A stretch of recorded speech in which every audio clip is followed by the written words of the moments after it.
G'day guys, it's Anthony, your coach. How are we all?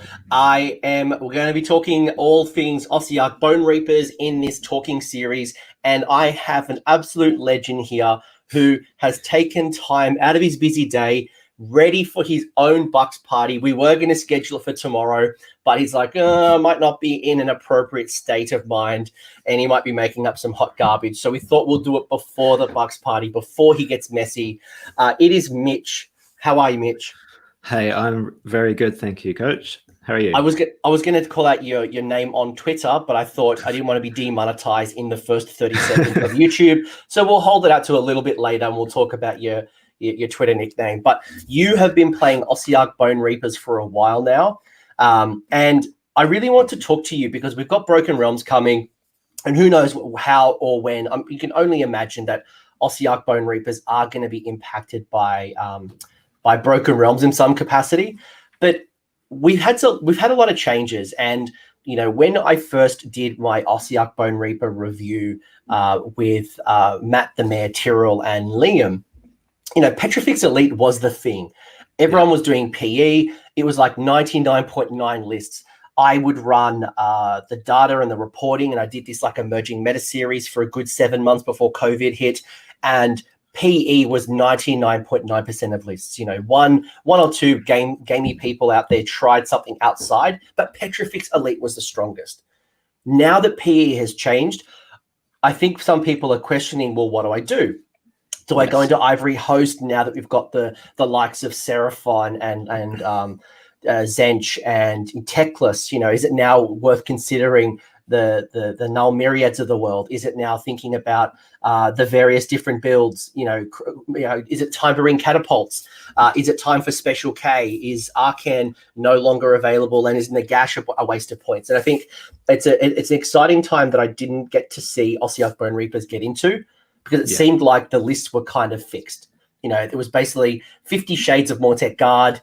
Maybe you've got a Harvester. Maybe you've got Nagash, the machine gun, spellcaster. But I think now a lot of people are questioning, and I know you've done really well with Ossiarch Bonereapers, and I want to talk to you about this army. And I know you have a lot of experience, not just playing PE.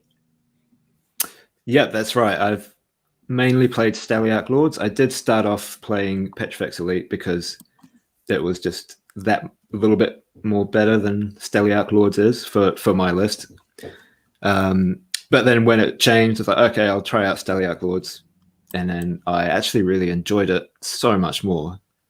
And probably my list in particular got stronger, not being under Petrifex Elite. So it's interesting to say that, because a lot of players who, when they got the Petrifex Elite nerf, the rules adjustment, and by the way, what we're talking about, if you are new to Ossiarch Bonereapers, is that Petrifex Elite did give you a +1 to your armor save. That's now just been changed to re-rolling ones. But a lot of people have actually now, when they've started rebuilding their lists and started looking at the different legions, they're realizing that they are coming up a little bit stronger, or maybe there's some alternative builds that are actually quite interested and they're quite enjoying, which was a surprise, because most people, when they get the nerf, they just shelf the army and they go plug somewhere else. Yeah, no, that's never really what you want to do. There's always a way. There's always some hidden gold in every book. Yeah.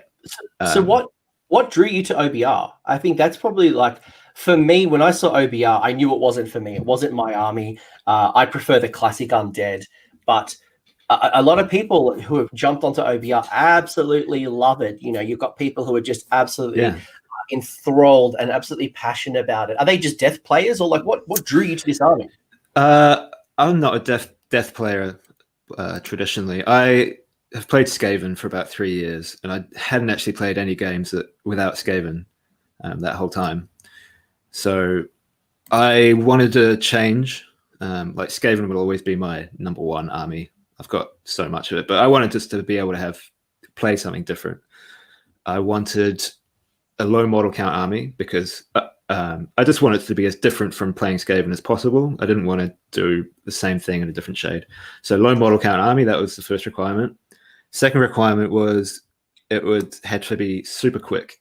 So most people say Ossiarch Bonereapers are not super quick, but turns out they actually really are. So I was eyeing up eels, the Ideneth Deepkin eels for a bit, and I played a few games on Tabletop Simulator with them, using my friend Bo's list. So he was our number one for 2019, and he kicked everyone's butt with eels. So I was kind of looking at that because I like the idea of doing a cavalry army all mounted, like super elite and stuff. But then I didn't really want to paint eels, just personal preference. And then, my buddy's already got this army. I want to do something different. And I woke up one morning and I remembered that dude, I can't remember his name, but the guy who came second at CanCon had a list that I really liked. Yeah. Mine slipped me. Apologies. You did pretty amazing with Staliak Lords with Nagash in Gairan. And I know when I was chatting, it was like, I probably wouldn't have taken the list that I would have taken if it wasn't set in Gairan and got to play with those rules. But it was awesome to see a list that was built around Nagash and just the murder ponies. Exactly, yeah. I remember that because I was watching the Honest Wargamer coverage and I saw him talking about it, and it kind of piqued my interest. I think he was Petrifex Elite at CanCon, but essentially the same list, which was Nagash, Liege Kavalos, and 25 Kavalos Death Riders and a couple of spells, which I just straight up stole that. I was like, I'm just going to do that. Writing Bone Reaper lists is really difficult. So I was just like, yeah, I'll just try that, go from there. And I really liked it. So I changed the spells and stuff, and I remember him saying that I wouldn't take this list if it wasn't for Gairan, but I would. Yeah. And look, the game's changed, right? Like we have had some changes and some modifications, but it's interesting, right? Because everyone was running Mortek Guard, whether you had a Liege Kavalos, whether you had Arken the Black, whether you had Nagash, there was some type of like mixture, like it's just very, very static, very same. Yeah. But it's been cool to see a whole bunch of lists. I think for me, the army has been quite interesting. While it's not an army I would play, it's wonderful to see a high armored, low model count. It's the Horde Death armies isn't for everybody. Yeah. So I think it's a nice flavor, right? You don't want to play the Flesh Eater Courts. You don't want to play the Night Haunt. Yeah, exactly. You don't want to play, your Horde of Skeletons and zombies and direwolves and Graveguard. So this gives you an alternative build in Death. So I think great model count, some interesting characters. Special K Catacross is just a beautiful sculpt. So if you are getting into this army, I think you are in for a treat. You get those little crutch demons as well. That little monster on the crutch is just a little Easter egg for you all. I haven't seen that one. Maybe I haven't paid attention. Is it on the Harvester, the Gothis Harvester? I think it's around the crotch. It's like literally a bone face on the crotch. It's just, it's awesome. Insane. It's a little Easter egg. Like when I built my Fanatics, there's a Fanatic with his on the ball. There's like an imprint of a Stormcast face. There's a little. Oh yeah, I've seen that one. Yeah, that's cool. the OBR Easter egg. So yeah. Cool. If you chose an OBR, if you're joining this, I hope you enjoy it. It's a cool army. It's certainly not for me, but I like the classic undead. But Mitch, I want to unpack with you the rules. I want to get your understanding and your perception, because I think that's one thing that I really appreciate is that you have been playing this army quite well, and you showed me a list recently where you've come in and kind of ranked all your wins and your losses, and was it you won 20 out of 24 recently? You're kicking some butt. Like you've been doing well at events, so. I want to unpack that nuggets of gold in your brain and hear what you've learned from your experience. Yeah, cool.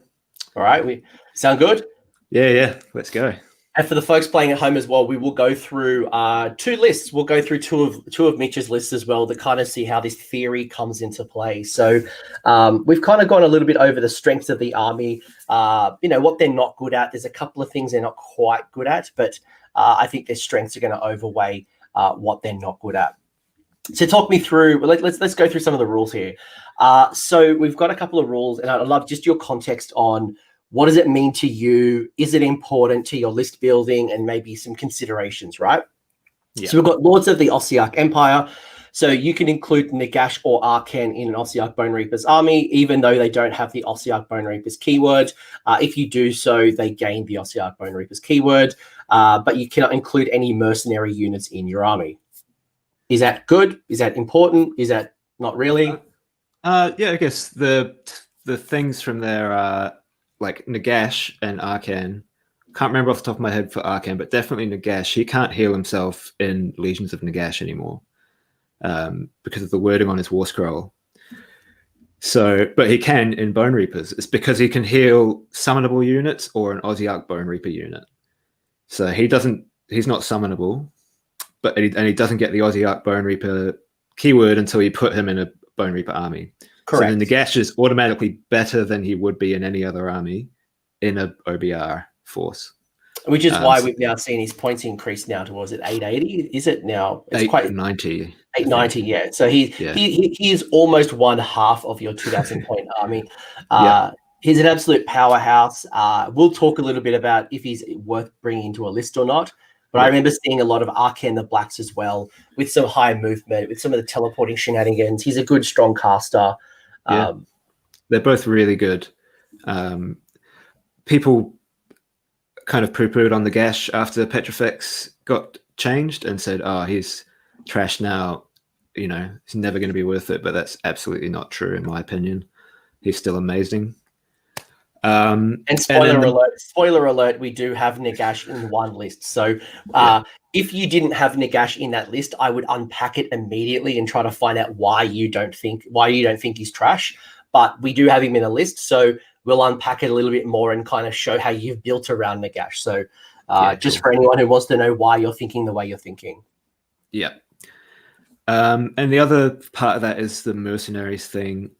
So you can't take mercenaries if you've got Arcan or Nagash, which is kind of inconsequential because if you've got Nagash, you probably don't have points to spare for mercenaries anyway. And most of the mercenaries have disappeared right now anyway. We've only got 2 out of the original. I think it was 8 or 10 at the time. So it's not a big thing anyway. You can't ally in some Fire Slayers or some Flesh Eater Courts. Nah. I never really enjoyed mercenaries anyway, thematically, you know. To me, it doesn't make sense why a bunch of Fire Slayers would be teaming up with the OBR. Yeah, maybe there's some Urgold, who knows? But maybe. Arcan the Black. What are your thoughts on Arcan the Black? Is Arcan the, because that's probably another hero that people have kind of quickly trashed on. Arcan the Black was featured in a lot of OBR Petrifex Elite lists. Yeah, is he worth considering still? He is, but he probably shouldn't be your main focus. If you've got the 360 points and you think, hey, this list could use a caster who has good movement or a hero that I want to zip around the board that I'm not completely relying on, but I want to be able to cause trouble, then he's your man. If you're building your whole approach around Arcan, that's super risky because he is very easy to kill. He's not very durable. Nah. Nagash is 10 times as endurable as, not exactly 10 times, but you don't have to worry about Nagash. He's also like 10 times the points. Well, again, not really. Yeah. I mean, but, Arcan the Black was a bit of a mini Nagash. Okay, cool. So Nagash and Arcan the Black are still worth considering. You can bring them into your Ossiarch Bonereapers, and they do get the keywords, so you can start building around those synergies. So, so very, very cool. And I'm sure people are going to want to know, is there a place for the Mega Gargant in your lists? I wonder if you got the points for it. That's the thing. I haven't really thought about it, to be honest, but probably, the points would be the big thing. I don't think you're really going to have Mega Gargants, not competitively in OBR. Definitely, there's a lot of fun to be had there, but I'm not saying you couldn't do it, but I probably wouldn't. It wouldn't be something I'd come to straight away. Not without the Mightier as Rightier. I think that's probably the big thing is if Mightier or Rightier counting as 20 models on an objective. I think that if that came with the War Scroll as opposed to being an Allegiance ability, I think people would reconsider the way Gargants are introduced. I think you'd have them in pretty much every army, or at least half the armies at a tournament. But then no one would play Sons of Behemoth. So Yeah. I would. I still play. Yeah, Anyway, cool. So we've got that. Now, the second one is we've got the Ossiarch Bonereaper Legion. So basically, when you choose the Ossiarch Bonereapers, you get the sub-allegiance. And the sub-allegiances you can choose are going to be either Mortis Praetorian, Petrifix Elite, Staliac Lords, Ivory Host, Null Myriad, or Crematorians. Now, without going into too much detail about them all, because there's a lot of things you can unpack, whether it's the artifact, the command trait, and we'll go through two of these. Are they, in the current meta as it is, do you think that all of them are worth considering? Do you think there are some that are just stronger than others? Like, where are your thoughts at with just high level view of the various legions? So high level, Mortis Praetorians and Staliac Lords are my top two picks for consistently good against everything. Petrifex Elite is still good. Like, it's still a good rule. Rerolling ones to save army wide instead of +1 to save. And I might just call out at this point, guys, if you are new to Ossiarch Bonereapers and you're listening to this going, wait a second, on my battle tome, it says I get +1 to my armor save. That is an FAQ. So go to the Games Workshop store. You will see the update or the errata that will have changed that text. So just as an FYI, so you don't get surprised if you are new to the army. Yeah, so Petrifex Elite, now I'd say they're kind of more, they're still really good, but in their role. So previously it was just whatever you were trying to do, you could just slap Petrifex Elite on there and get +1 save army wide, and you're like, well, yeah. But now if you're trying to build a defensive combat army, you want to do Petrifex Elite. So I think it'll come back in maybe a year or two. There'll be a bit of a resurgence of people finding the way to use it properly. I think it's good for lots of Mortec Guard, and yeah, just a sort of solid defensive force. Staliac Lords is they're my guys. I think that's the best one that I like to play. That's just my favorite. It's a lot of fun. There is a lot of online debate between Staliac Lords and Mortis Praetorian. They seem to be the two ones that people are tying off as like the strongest right now. Yeah, I'd say neither the strongest. Like, what are Ivory Host and Null Myriad? I think I've seen a few people question and go, well, now that we've got a really high magic meta right now, is it worth considering Null Myriad? I haven't played as Null Myriad, but I've played a game against them with Nagash, so you know that's a sort of good challenge for them. That Nagash still just did what he wanted, basically. So Null Myriad is on a 5-up, you can ignore the effects of a spell on any unit, and then for a Relentless Discipline point, it's on a 2-up. So that is pretty good. But if you want to do that, you want to have a lot of Relentless Discipline points. So my tactic playing against it was to just spam Arcane Bolt, which Nagash can cast over and over again, just to make him use his RDP, and then I would go into combat with him. He didn't have any left for his Mortec Guard to reroll their saves. So, yeah, they're good, but sort of a bit more specialized. I think people going into a Null Myriad build right now is you're list tailoring for a select few, but when you come up against a Beast Claw Raiders, an Iron Jaws, a Khorne, a Sylvaneth, not Sylvaneth, but like majority of armies that aren't magic supremacy, I feel like you are hamstrung, that you don't get all of the benefits, and you've really custom build for a certain. Like, look, if you are in a local meta and there's one power gaming Seraphon player, Dreamer, definitely Cameron. take Null Myriad. If I played locally to Cameron in New Zealand, I would definitely be taking Null Myriad just to stick it to Cameron. But if I was going to a tournament, I feel like Null Myriad might not be the right choice. It's going to put me at a disadvantage unless I'm really lucky to get those high magic armies that there isn't a lot of in the crew. Yeah, super matchup dependent. So Ivory Host, I haven't really looked at that one. The rules for that don't rustle my jimmies.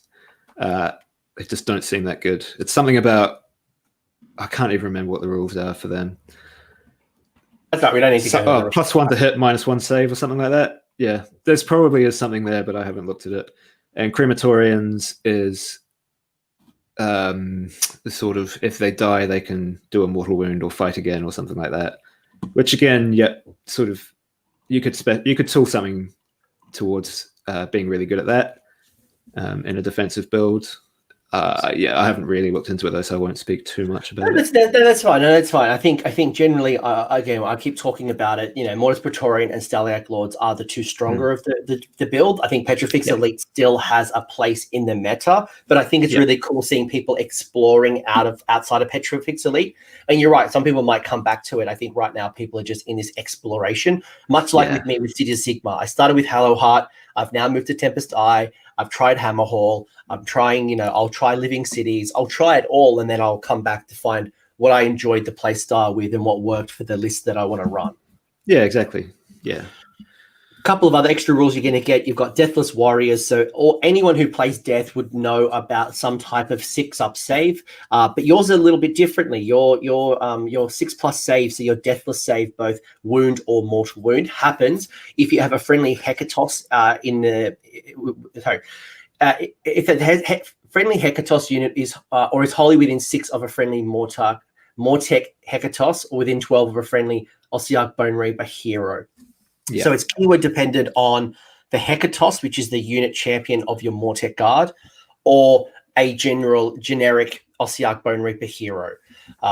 So if it's within a hero, it's 12. If it's your Hekatos, your unit champion, it's within 6. And on a 6, a dice roll of a 6, the wound or the mortal wound is negated. So most people will be very familiar with things like this within 6 or within 12 of a hero. But I think the Hekatos brings something that's a little bit interesting, and you got to think about the way you move your Mortec guard a little bit differently, or at least be more considerate. I'm used to things like my netters and thinking about how I position my goblin netters to ensure that they're going to be in the debuff range. But how do you think about your Hekatos? Basically, what it means at a high level is you can send a little unit off by themselves, and you don't have to necessarily babysit them with a hero, and you'll still get their sort of 6-up ward save. The 6-up save is a nice little bonus. It's a treat. It's not something I rely on because most of the time it fails. It just saves you a few wounds here and there, so it's a nice to have from my point of view. So if the choice is between positioning or the 6-up save, if I have to move out of that bubble from my captain to score points or to do damage or something like that, and it means I'm not going to get that 6-up save, I'll probably just do that because it doesn't make the biggest difference. Whereas scoring points, doing damage normally does make the biggest difference. And it's interesting when you think about like the different sizes of your Mortec guard, right? It's going to be easy to do that with a block of 10. When you start moving up to those really big and movable units of 30, I think you're right. Like, do I worry about trying to keep everyone within a 6-inch bubble, or do I keep on the focus of the objective? And if you've got the Gothisar Harvester bringing bottles back, who cares about a 6-up? Yeah, pretty much.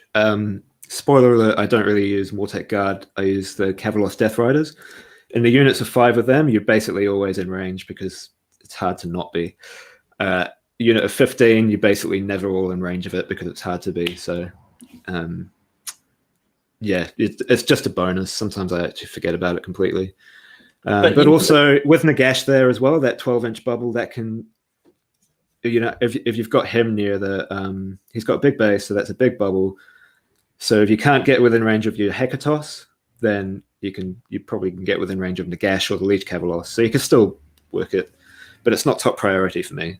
No, that's good. That's good to hear, because I think for some people, especially, I played a list the other week and I played mostly Mortec Guard. It was, a Crawler, it was Special K, it was the Gothisar Harvester, but I had this big block of 30, and you're right. Like, if you try to just keep focusing this block of 30, restricting your pile-ins, or trying to manipulate the board, when actually the better decision was to dominate the board, control the objective, and you're worried about 6+.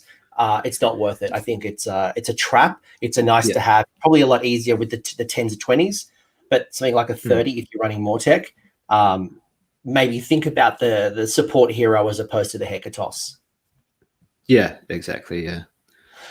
If you're worried about the 6-up, that is, bring yourself a little hero.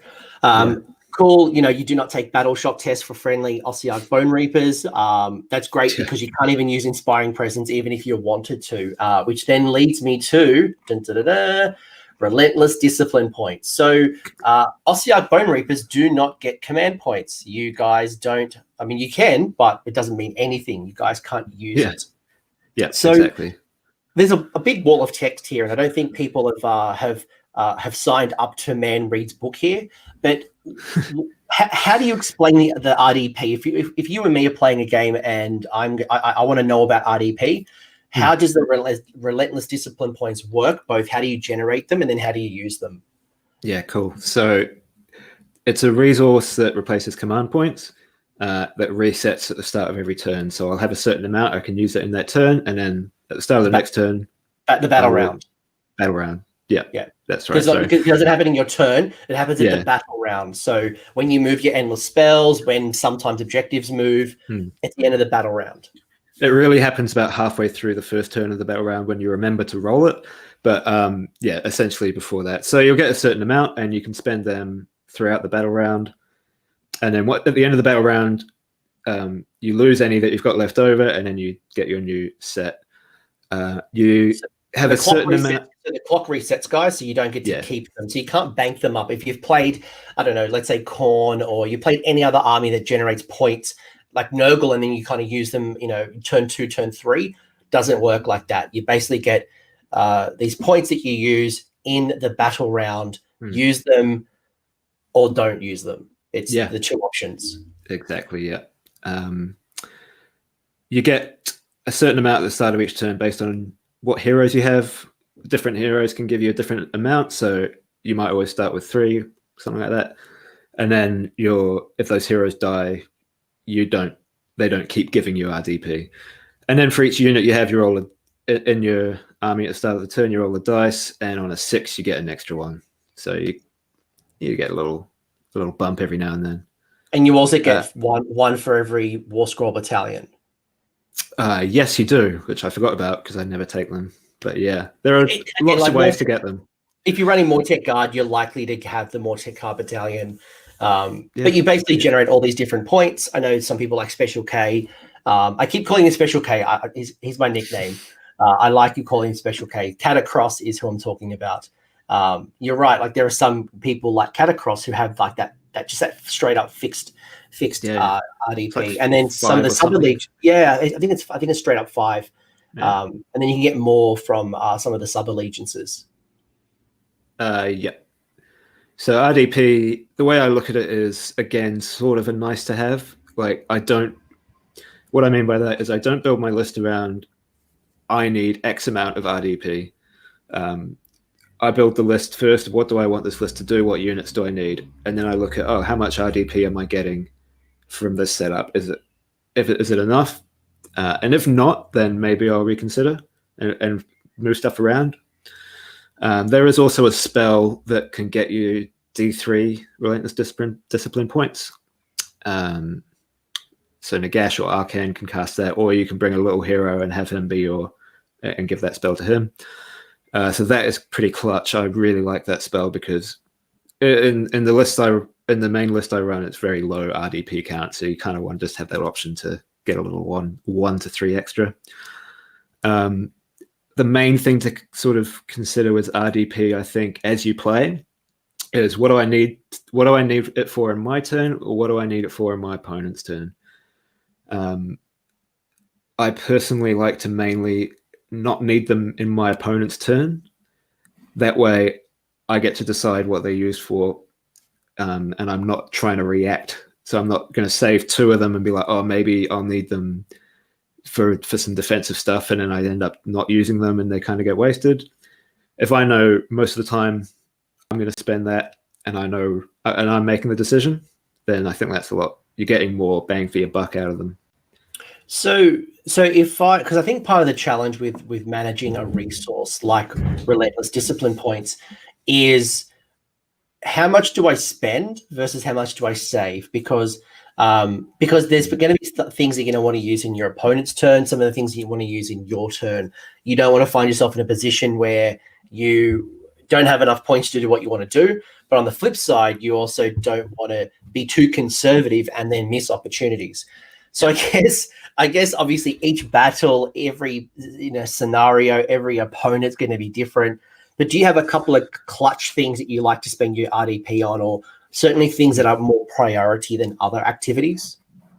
Yes, I do. We'll probably get more into detail on it when we do the Death Riders War Scroll, because there's a lot to unpack there. But the plus, you can add 3 to the movement of any OBR unit just for 1 RDP. That is probably my most spent RDP. I know there is another one I'll get to in a sec. But that is just super, super clutch, because if you measure your move and you're like, oh, I just need to move an extra 1/2 inch to 3 inches or something like that, I'll spend a point, and that gets them there. Another really good one that I use a lot is the Kavalos Death Riders have ability they can spend after they've charged to drop a mortal wound bomb. You roll a dice for each model in the unit. On a 5-up, it does a mortal wound.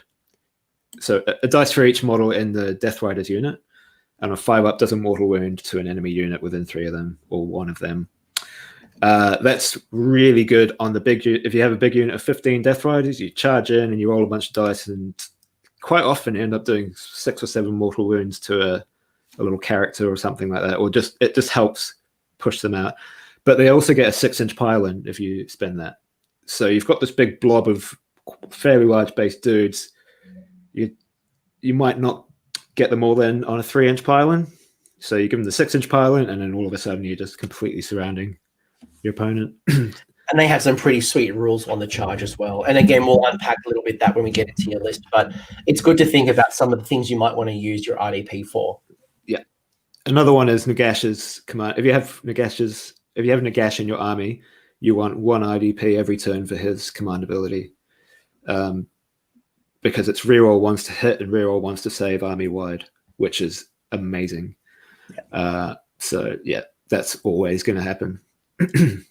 Cool. And obviously each build is going to be different, but again, think about how many points you're going to need to do your thing. If you are given second in the battle round, so if you go last in the battle round, think about how much you need at minimum to do the thing that you want to do in your turn, and then spend the rest, I guess, in your opponent's turn, or vice versa. You know, resource management is something you're just going to have to play around with. Think about how much on average you're going to get, because you do have to roll the dice for, you know, on a 6 you get the RDP for each unit in your army. So think about statistics, think about like what's the minimum you're going to get, and then what, you know, everything else is just cream on top. Yeah, exactly. And I'll also just say that personally, I don't think you really need to be trying to get all the RDP you can. You don't need a lot, and the army's still good without them. So they're kind of just there to just give you a little extra boost here and there. So I wouldn't worry about too much about making sure you've got heaps and heaps of RDP. No, I think the Mortek Guard ones, especially when you've got like 3 or 4 blocks of Mortek Guard, they seem to be the ones that are more hungry for your RDP. Or, you know, if you've got double catapults and you want to make sure you use, you know, the catacross rules, you want to, again, have those command points up your sleeve.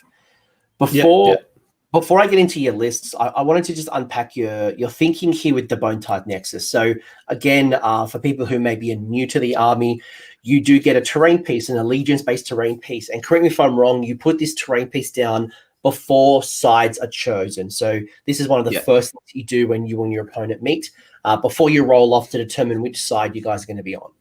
Yeah. And so that can kind of, the rules as written are you put it down before any other terrain gets put down.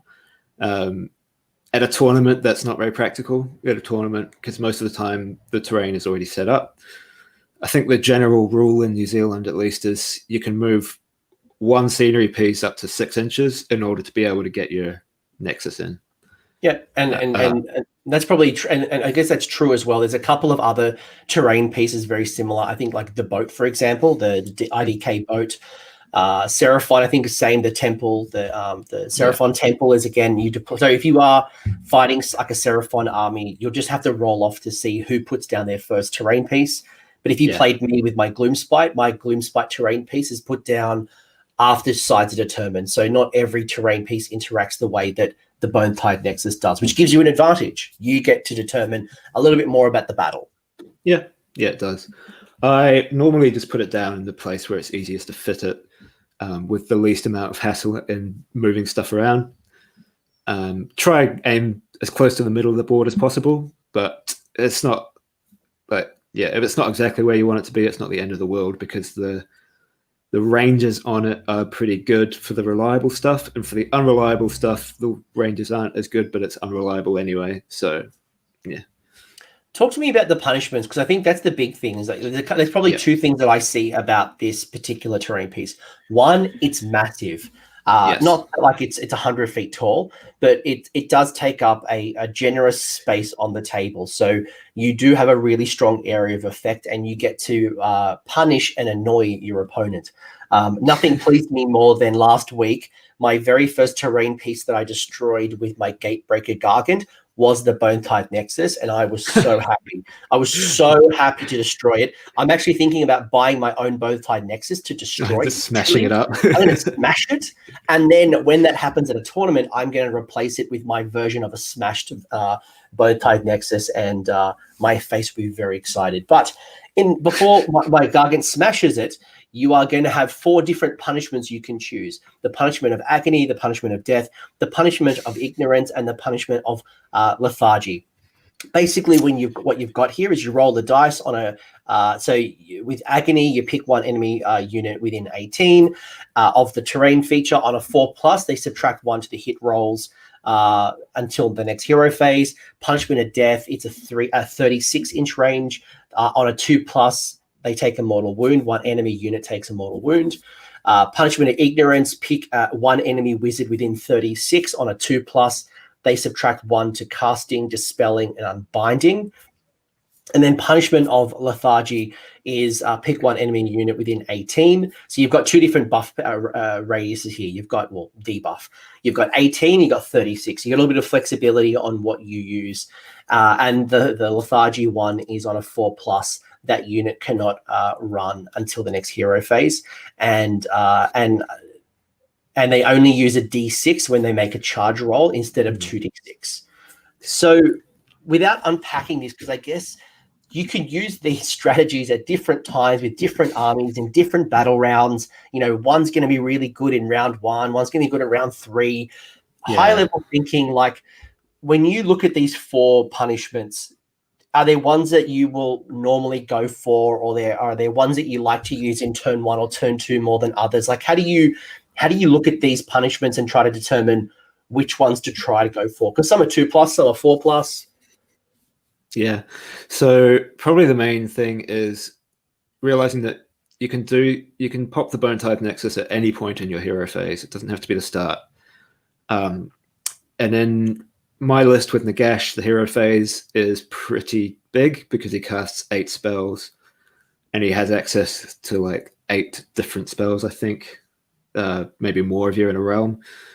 So I'll probably hold off the Bone-tithe Nexus until I kind of see how my hero phase is going with Nagash. So what's Nagash? What if it's Nagash or if it's other stuff in the hero phase? How's that going? Is that going to plan? Do I need to sort of try and support what I'm doing with the Bone-tithe Nexus? Or if everything is going well, can I try and do something else or shift it around? So to put that in sort of practical terms, an example is if I'm using the Gash to cast spells to debuff a model, there's a couple of different ways you can do that with OBR. So if it's something like Archaon and I've debuffed him with the spell that makes him reroll 6s to hit and save, then another great combo with that is the make him -1 to hit. That's real tasty. That will just absolutely mute anything. Like I've had my Liege Cavalos just fought a Vampire Lord on Zombie Dragon, and I think the Cavalos took like 2 wounds because the Zombie Dragon was rerolling 6s to hit and -1 to hit. Yeah. So it's really hampers you. I've been with my Gits. I've had times where I've been giving someone a -3. I remember one time I gave someone a -4 to hit, and it was really being redundant. 6s always hit, but it really does make your opponent think differently about their army. There are a lot of attacks that they rely on, and the minute you can make them -2, -3, and really mute that big hammer unit, my gosh, can it swing the battle? Yeah, so the only thing with that is that the 4-up isn't reliable. Probably more often than not, it fails.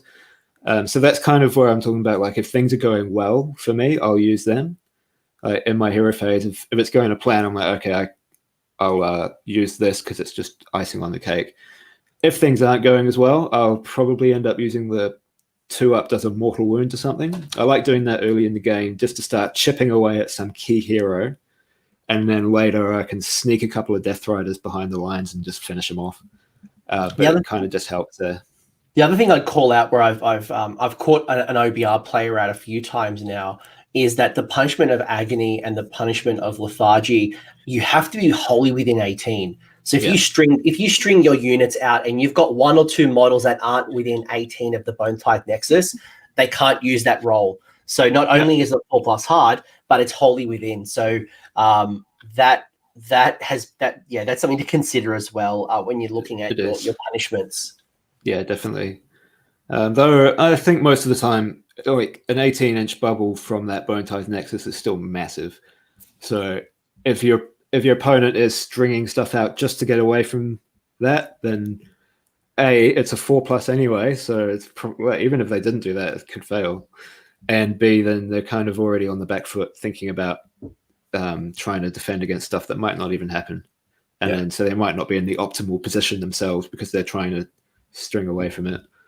And it's only a 4+ anyway, right? Like I can be within 18. Yeah, often it fails. You roll the 1 and it's just like, well, you're strung out for nothing, right? So you can take advantage of that. You can really take advantage of it and know that some players are going to try to avoid the bubble, and that may mean that you string them out. It may mean that you pin them at a certain part and you deny them the objective, and they're worried about a 4+. Yeah, exactly right. The neg 1 to casting, unbinding, and dispelling is nice. Sometimes that's good, but if you've got Nagash on +3 to unbind, it's not as powerful. But if you don't have Nagash, then this can be really helpful. The punishment of lethargy, which is hampers some movement, that can be really good too. So that's a nice little sort of bonus. If you've got a big bloodthirster staring down your face, and you might just want to try and chuck that on him, so he has to. That's my favorite. That's my favorite one because you're likely to put the Bone-tithe nexus in the center of the board. There's usually an objective in the center of the board. Normally some type of combat is happening around the center of the board, and being able to make someone only use 1d6 on a charge really forces them to be within 3, or it forces them to use a command point, because 1d6 charge is, well, it's 50% failure, right? Like just straight up, even if you are within 3, it's 50% failure rate. So that probably to me is my favorite. The power in that one is probably more psychological than actually powerful. Which is I've had a couple of times where I've had like a hero within, because when I've had a hero or some type of small base, not a unit, it's been easy to get stuck into combat there, especially for a Gargant. Like I've only got 1 model, but if you've got a big horde, then it's hard. Yeah. So Bone-tithe nexus overall is another little bonus thing. Don't rely on it. But just remember it's there, and wait till you kind of see how your hero phase is going before you decide what to do with it. Cool. In a lot of cases, No, it's good. It's good. I just wanted to unpack this a little bit because, again, it is allegiance-based terrain. It's something that people might not know where to put it on the table, maybe which of the punishments they should use, how they should start thinking about this terrain piece.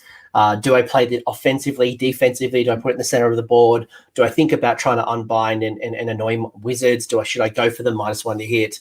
How do I start thinking about it? So you've given me a little bit of a good perspective of how you're thinking about the terrain piece, and I hope that's useful to others. Let's talk lists. Let's talk 2 of your lists, and one of the lists. So we've talked a little bit about Mortis Praetorian. We've said it's one of the stronger of the 2. Yeah. And before we get into the list, I do want to just unpack a little bit about what you get, the big bang for the buck, and then we'll wrap it around with exactly how you're taking advantage of the rules. So high level, the abilities, so you've got the Dread Legion, so you subtract 1 to the bravery characteristic of enemy units that are within 12 of a friendly Mortis Praetorian unit. Useful? Yeah, it's not bad. That can not every turn, not every turn, but there's some battle shock tests where you're like, man, I just wish I could do -1 bravery. I always find myself trying to read Nagash's War Scroll again. I'm sure there was a rule that makes him scary, but he's not scary apparently. So not like yeah, a Mega Gargant causes terror. Nagash, not so scary. Yeah, he's just a friendly little skeleton man. Yeah, no, that's a nice rule. I like it. It's not super strong, but it can be clutch in those moments. Yeah, it can force somebody to make a bravery test, or it can just make that bravery test a little bit harder. So while it's not pivotal, it could be the difference. And when you play against something with an ultra elite army and they've got a wound characteristic of 4 or 5 or 3, every model that runs really hurts. Hell, my Mega Gargants, right? My Mega Gargants, sorry, not Mega Gargants, my small Gargants have wounds of 12. So if one Gargant runs away, and that's a very good possibility because I have like almost no command points. That's a big run. That is huge, yeah. So that could be the difference between like one 12 wound model running. So I wouldn't write it off, but I also wouldn't build a strategy around it. No, but yeah, nice little bonus. I'll just say for the I think the biggest strength in Mortis Praetorians are actually on the named hero war scrolls. It's really, that's what brings in the main thing. So we'll get to them shortly. Yeah, well, let's enjoy our appetizer, and then we'll get to the main course. yeah, cool. Command ability, counter strike. So you can use this command ability at the end of the enemy charge phase. Interesting, very interesting. If you do so, pick one friendly Mortis Praetorian unit that has the Hecatos keyword, or is wholly within 6 inches of a friendly Mortec Hecatos, or is within 12 of a friendly Mortis Praetorian's hero. Until the end of your turn, you can re-roll hit rolls for attacks made by the unit that target the enemy that makes the charge in the same move. So basically, you're getting charged, you throw this down, you're getting re-rolls to hit. Yes, correct. So this is one of those instances where you want to be saving some RDP for your opponent's turn if you're running Mortis Praetorians, if they're going to come in and charge you. Obviously, it's very good against armies that want to charge you, not so much against shooting armies, stuff like that. But that, re-rolling hits against something that's charged is very tasty. If you've got that on Mortec Guard, so they're re-rolling hits, they're re-rolling saves, and you've got them wrapped around Catacross or something like that, you're good. So that's real nice, yeah. I was going to say this rule probably isn't as beneficial with Death Riders as opposed to running a big block of Mortec Guard, because I guess your Death Riders want to be charging, your Mortec Guard couldn't care less, they're happy to be charged. Yeah, or even if Catacross gets charged and then he wants to reroll hits because he might get charged, they knock him down to his lowest profile where he busts out his big shield or whatever, and then he gets to reroll hits. So, and he does, and Catacross does get stronger as he gets wounded, which is he's basically like a Magna Squeak. Catacrosses, so you've got the command ability. So Mortis Praetorian General must have his command trait. So we're a forced command trait. Catacross is chosen once per battle at the start of the hero phase. If this general is on the battlefield, you can receive D3 additional Relentless Discipline. So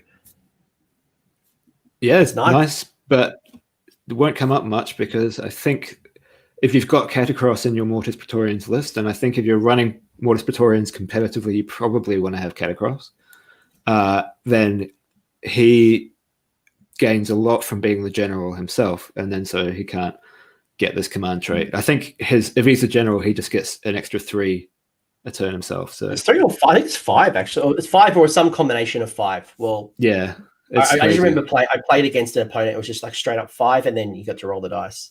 No, he's very good like that. So he's probably going to be a general. But if not, then getting extra RDP is super nice because of you're going to have got a lot of those abilities that you spend in your opponent's phase. Yeah, it's 3 or 5. Don't at me, guys. It's some combination between the allegiance or the build or the battalion. It's something like 3 or 5. Look at the War Scroll, and then finally you got the blade, the Artificer's Blade, which is pick one of the bearer's melee weapons, change the rend characteristic of rend -3. There's not a lot of rend -3 in the game. Anything rend 3 or higher is very rare now. It's a very rare occurrence. So it's quite nice. It is quite nice. Again, though, Mortis Praetorians the named characters are really sort of geared towards this legion, Catacross and Xantos. The other, so if you want to get that sword and put it on a regular Liege Cavalos, then yeah, that's cool. But he's got 3 attacks with his blade, so it'll help, but it's not game changing. Yeah. No, you don't have absolute monster hero beat stick guys. Like a lot of your guys are support heroes. There are a lot of magic casters. So a lot of your heroes don't really want to be in combat. It's your troops that you really want to be in combat. They remind me of like the Roman and the Greek legions, where they've got a commander behind, creating formations, giving orders. They're truly there to support, as opposed to a Vampire Lord on Terrorgeist, which is absolutely at the front leading the charge. It's absolutely going to try to smash your opponent in the face. Very rarely have I actually seen an other than Nagash, I rarely see an OBR hero in front of their troops. That's true. That's a good point. Yeah. Other than Nagash, because Nagash can take it. Like Nagash can take it. Otherwise, Special K can kind of handle himself. He's got 20 wounds, but most of your really heroes fast are enough to get up there. Yeah. No, and he's kind of in combat if he has to. He's like charge. Yeah, exactly. And yeah, so most of the power of Mortis Praetorians doesn't come from that allegiance page. It comes from these named heroes who have better rules in Mortis Praetorians. So let's talk the list. Again, podcast friends, you can't see this, so I'll read it out. So you are Ossiarch Bonereapers, coming from the realm of Gur. You are Mortis Praetorian. We got Catacross as the general, no surprise. We've got Arken the Black. So that's the Arken we're talking about. Arken and Nagash who can be brought into the army against the keywords. And we also have a Liege Cavalos Xantos. You've got 15 Death Riders, 5 Death Riders, 5 Death Riders. So you've got 3 units of Death Riders, 1 being 15, 2 being 5. And then you have Chronomatic Cogs. So I don't see a lot of lists at the moment with Cogs anymore, especially since it went from 60 to 80 points. So let's unpack this. Let's talk about the list. Maybe first off, why Gur? Why Gur as opposed to all of them? Because I'm all the army is riding something apart from Catacross, so it just makes sense thematically. Also, it doesn't really matter for the list, but it's cool. But if you choose the best spell to choose from the best realm to choose for this list is Beasts to Gur, because there is a spell which gives you +2 to run and charge rolls, which is going to be good on Cavalos Death Riders. It gets super good in the next list, which is Staliarch Lords, so we'll get more into it then. So good to know if you're going to pick the realms of battle, you want to be going for Gur. If you win or lose the roll-off, depending on how your tournament sets up their rules of picking the realms of battle. Yeah. So let's talk Special K. Special K Catacross is your general. Why the general? Why in this list? Talk to me about some of the thinking behind Catacross, then Arcan, and then the Liege Cavalos. Yeah, cool. So Catacross is the general because he gets better rules if he's a general, gets more RDP, and I think his command ability it has an extra ability if he is the general, something like that. And it's cool. Like, why wouldn't he be the general? It would be weird if Arcan was leading this army. And is this Supreme Lord of the Bone Reaper legions? He is, yeah. So if you use this command ability in the hero phase and Catacross is your general, if you do so, pick one until your next hero phase. Add 1 to the hit rolls for attacks made by friendly Ossiarch Bonereapers if they're wholly within 18, and then add 1 to the save rolls for attacks that target friendly Mortis Praetorian within 18. Cool. And that is really at the start of the game that doubles to 36 inches because his man with a telescope is there or something like that. And when he drops some wounds, that will drop to 18 inches. But yeah, it really is a 36-inch +1 save, +1 hit bubble, which is super hot. So that basically puts you back into being that Petrifex Elite filth. I was gonna say, like, when you start adding Special K into the list, what you lost in Petrifex Elite, you now bring into Mortis Praetorian, but then you get the Mortis Praetorian benefits. So you didn't quite lose as much as you thought you did. No, definitely not. So the trickier part there is keeping your stuff within range of him. But really, even if you have to go out of range, it's not the end of the world because you've still got decent saves. Catacross himself has got a good save, and then that will become even better with this ability. So probably be popping that basically every turn. because even if it's not going to get on your units, even if that buff isn't going to reach some of your units, it's going to still, even if it only gets to 1, it's still going to make a big difference. So yeah, you want to spend that command ability every turn. He's good in combat. He can kind of look after himself. He's got 20 wounds, so you don't have to protect him. You can just have him shuffle up the board. He's quite slow, but he can run the first couple of turns, doesn't matter. And he just is this force of like strength that stays in the middle of the board. If your opponent wants to kill him, they're going to have to put a lot of work into doing that, and they might, but they've killed one model then. And then 20 wounds, 3+ save. Yeah, which can become a 2+, you know, like, yeah, he's super, super good. The model's real dope as well. Something that I've seen people, like a little hobby tip for people, sorry to interrupt, Mitch, a little hobby tip that I've seen people use is they've magnetized the little support troops. So they put a little magnet under it. So because one of the things that happens with the Special K is as he takes wounds, he loses some of those companions, and then that you lose certain abilities. So you'll see the damage table does list the companions, and it kind of drops off over time. So one of the ways they've been able to represent that on the table is by magnetizing it, and that's looked really cool. So yeah, there is a fair bit of admin going on in keeping track of what he can and cannot do at any given point. So yeah, he kind of loses abilities as he gets damaged, but also gets better in combat as he gets damaged. But he can also heal. That's the other great thing about Catacross is his healing, or resurrecting. So I think it's 5 units off the top of my head within a certain range, which is quite a large range. And then you can heal 3 wounds up to 3 wounds to a model, or you can resurrect a model of up to 3 wounds. Yeah, correct. If you don't have any allocated wounds. At the start of the hero phase, a model on the battlefield can pick 3 different Ossiarch Bonereaper units wholly within 24. Yeah, which is still pretty big, really, because you're going to be shoving him up into the middle anyway. Late game, he's probably still going to. You're going to most likely have some healing to do, and he will do that. Yeah, so there's a lot more going on with his war scroll. There's so much that you could spend hours talking about it. I was literally gonna say we could do a whole show just on Special K. It's a massive war scroll. It is very cool. He is the ultimate support piece. Has a whole bunch of attacks, a 3+ save that can be a 2+ save, has a whole bunch of different allegiances, but it kind of goes back to the point that a lot of the Ossiarch Bonereaper heroes are there to support as opposed to being the combat beat stick. But make no mistake, this guy does damage. I did fight him last week. It got to a point where I'd hit him, he'd heal, because he gets his 3-up save or 2-up save, then gets his 6-up deathless save, and then heals. It's just like, why am I bothering sometimes? So it can be a trap. People focus on Special K, believes your Mortek Guard, your Death Riders, your Catapults, everyone else's. You know, it's sometimes hard with this army. And I want to ask a question that's come from the chat. Nick has asked a really good question, is how do you play with an army like this because it has such low model count? Because your Death Riders, while they've got 3 wounds apiece, 3? Yes. Yeah. Normally cavalry's got like 2 wounds, but like these guys have 3, but they do have a low model count. So to play some of those scenarios that have 6, 8, 5, even 5 objectives can be tough. So every model counts, regenerating counts.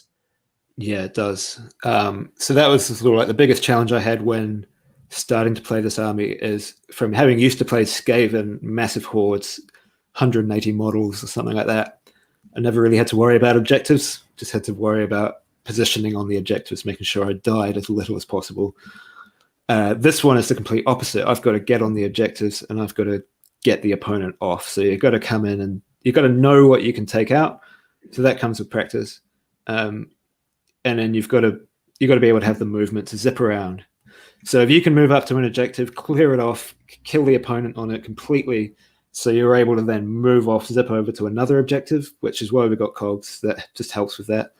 In the other list, Steliarch Lords is really good at that. But it is basically just sort of risk management, I guess, and assessing that situation, being like, okay, what do I need to put in to clear them off that objective so I can claim it and then move on?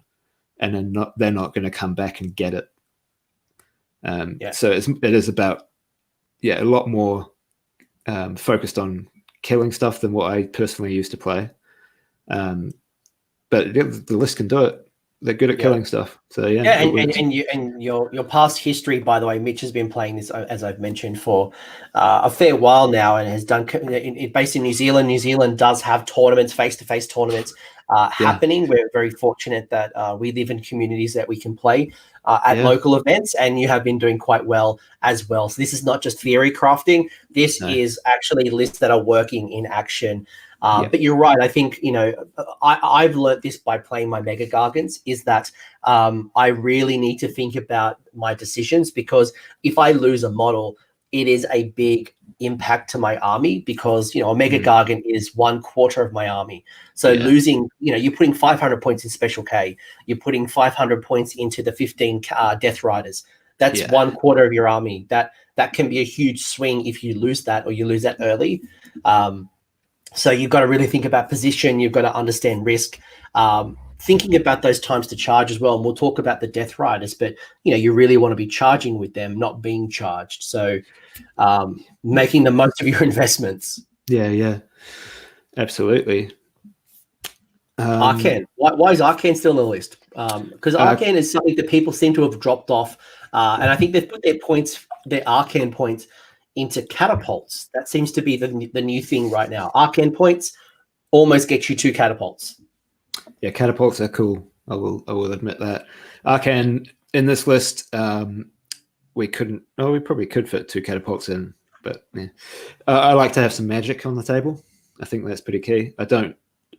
In an army that can have magic, that can be good with magic, I don't want to have none of it. If I was playing KO, just forget about it. But seeing as we have access to good magic, then let's take some of that. So you do have Ossiarch Bonereaper wizards, but they're not that good. They're generally 1 cast, 1 unbind. They can know 1 spell lore spell, and they don't really get any bonuses to casting. And they would lack the speed, right? Like I imagine they would lack the speed, and they'd quickly be outside of the buff ranges or the regeneration ranges for the Death Riders. Yeah, that's true. So Arcane's got the speed. He's pretty nippy. He can zip around. He's got access to the whole OBR spell lore, just like Nagash does. He's got starts off with +2 to cast and unbind, and I think he casts 3 spells, which is nice amount of spells for 360 points. He does healing as well, so you stack that with Catacross healing. All of a sudden, you can bring 6 wounds back to a unit a turn, or heal a model and then bring another one back, which is quite a lot. If you've got Mortek Guard, think about bringing 6 Mortek Guard back to a unit. That's pretty tasty.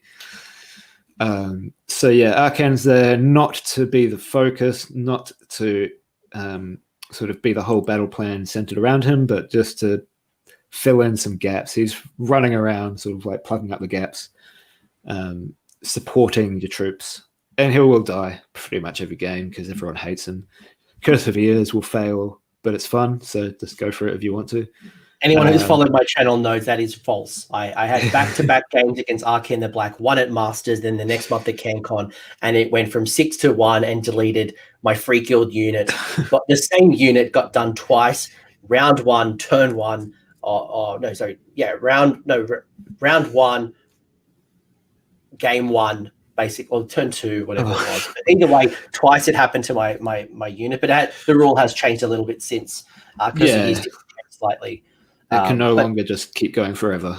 But. No, I got done by like the one. The one is just officially like just undeniable. But Arcane is still good. Like I like the high movement. Gives you really good utility value. Has a good spell. Has additional. There's some really cool spells in the spell lore. Any of your favorite spells in the spell lore that you like to take? Well, I take them all every time because I use Arcane and Nagash, but. Yes, in this list you can't take all. In this particular list, you can't. Yeah, you can. Arcane knows them all. Yeah, I'm pretty sure. It's in the spell lore page. I don't know if you've got that. Okay. It says at the top, Nagash and Arcane can know all these. But yeah, I'll talk about the spell lore a little bit. Yep. They're all really good spells. So that's why I like to have them all. I don't, when I'm building lists with the little heroes, I always have so much trouble deciding what spell to bring. And I'm like, fuck it, I'll just bring Arcane or Nagash. So Arcane Command, you get D3 extra command points. Oh, relentless discipline points. So that's super tasty. Yeah, you're just like, I need another RDP. Cast that. But it does mean, like, I think while the RDP and command points sound interchangeable, the impacts mean that you can't do the reroll ones to shooting. Not that you really need it. You can't use like reroll. You can't use on the charge, like reroll the charges. So you can't use the stuff in the general's handbook, but they are acting the same. And by the way, I just looked at the spell book. The key wording here, and I missed this. So good pickup is I haven't really played a lot of Arcane in this build, but I have played a few Nagashes. In the spell lore on page 77, it does say you can choose or roll for one of the following spells for each of the your Ossiarch was it Mortison in the Ossiarch Bonereaper army. But then it does say Nagash and Arcane know all the spells from the spell lore. So it means you don't have to choose. It just means you can choose anything each round. Just play what you want to play. You can't cast twice, but you can choose whichever spell works best for you. So that's an interesting rules interaction. I didn't think about it. I didn't remember it. So that would explain why there's no spells on your list. Yep. Yeah, and those spells are all really good. There's a time and place for each one of them. So, do you want me to run through them quickly, or sure? If you want to, I think it's worth talking about the spells because they're pretty key. Another sort of like fan favorite, I guess, is the empower netherite weapons. Yeah. So, Death Riders and Mortek Guard have a rule on their war scroll for their netherite weapons, which is just their sort of standard weapons. That if you get a 6 to hit, an unmodified 6 to hit creates another hit. So you add another dice into your wound roll. So that's really tasty. Anyway, this spell called Empower Netherite Weapons, wholly within 24 inches, I think, makes that one a 5 up. So on a 5+, 1 unit of Ossiarch Bonereapers, wholly within 24 of the caster until the next start of your hero phase. So it's the start of your next hero phase. The Netherite Weapons ability causes 2 hits on an unmodified roll of a 5+ instead of a 6, or 4+ if it's a charging Kavalos Death Rider unit. So that's huge. That's huge in a list like yours. Yes, absolutely. You're just going to get extra hits in, which is always a good time.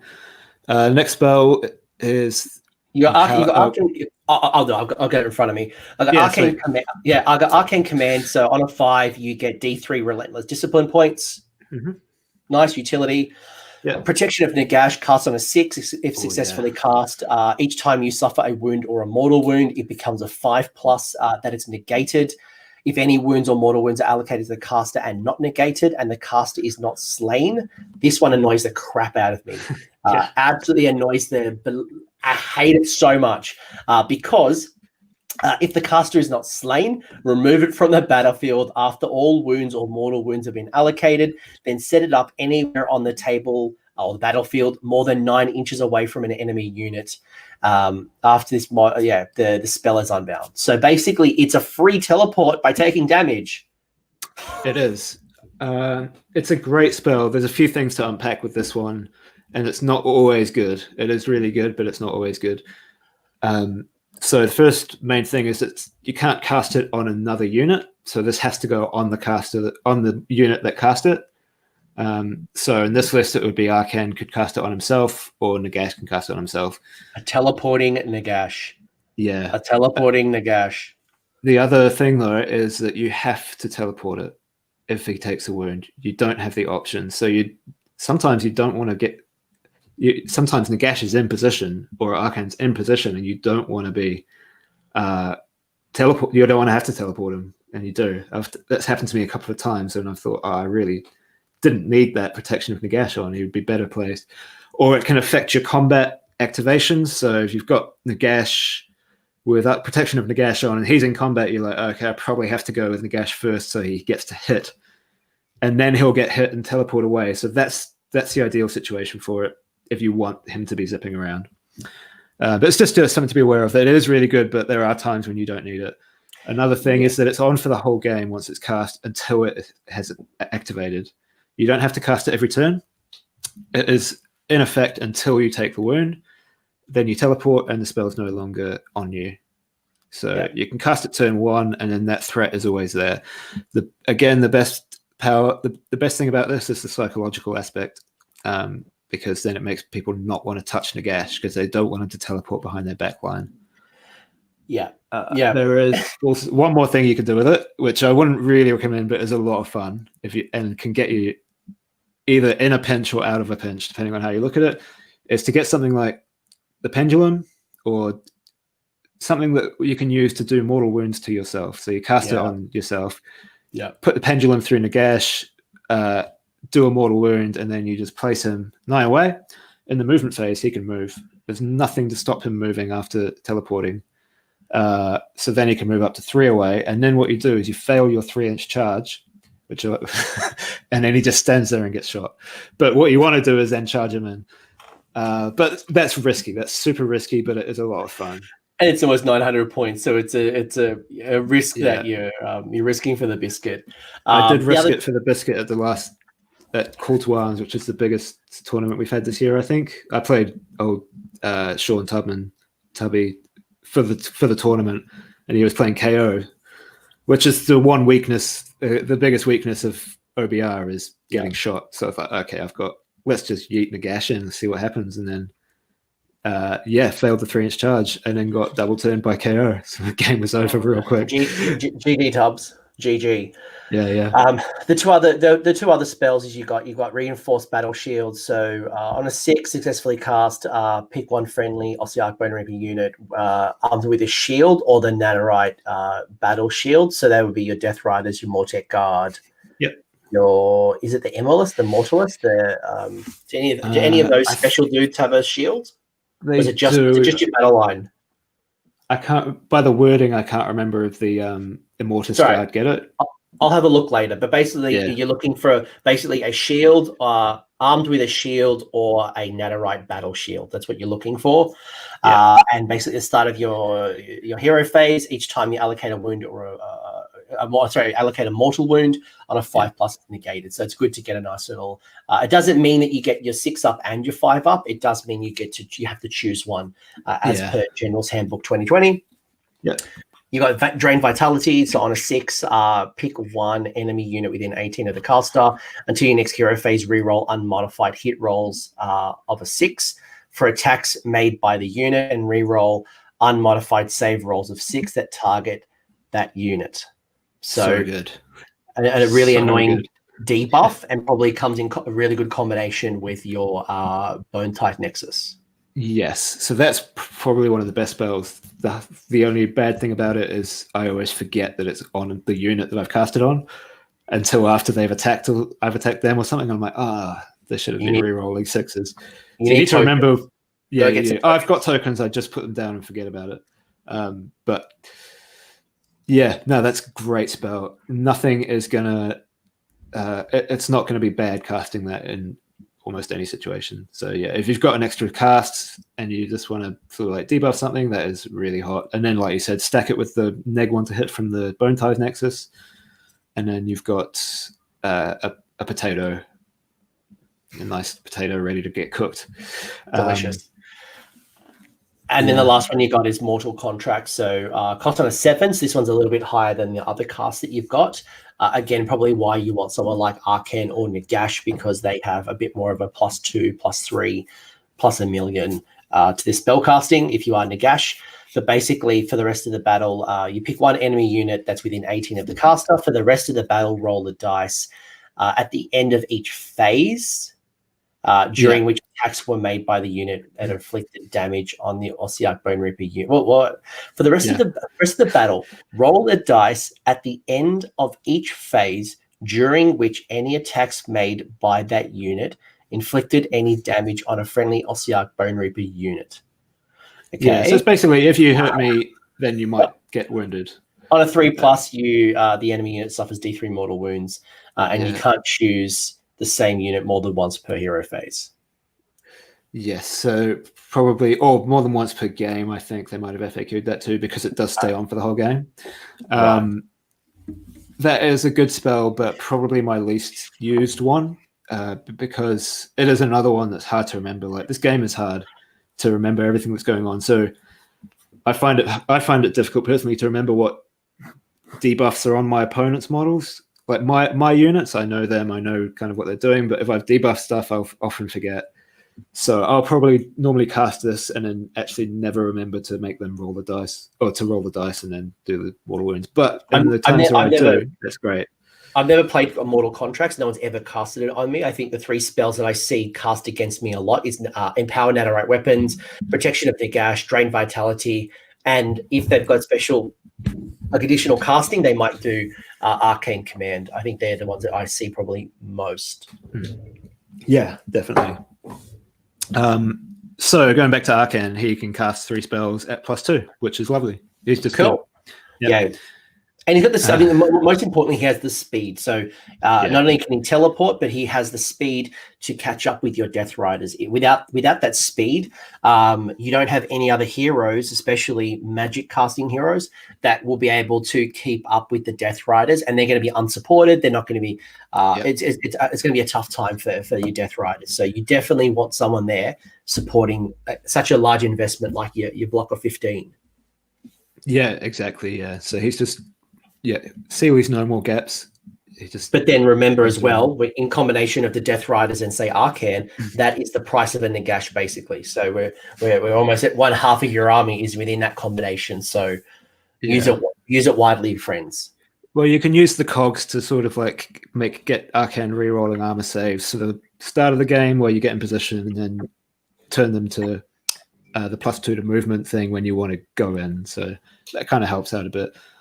On the topic of endless spells, my sort of alternate picks for this are, rather than the chronomatic cogs, you could put in the pendulum and the Bone-tithe Shrieker. So the Bone-tithe Shrieker lets you reroll ones to hit against enemy units that are within 12 of it.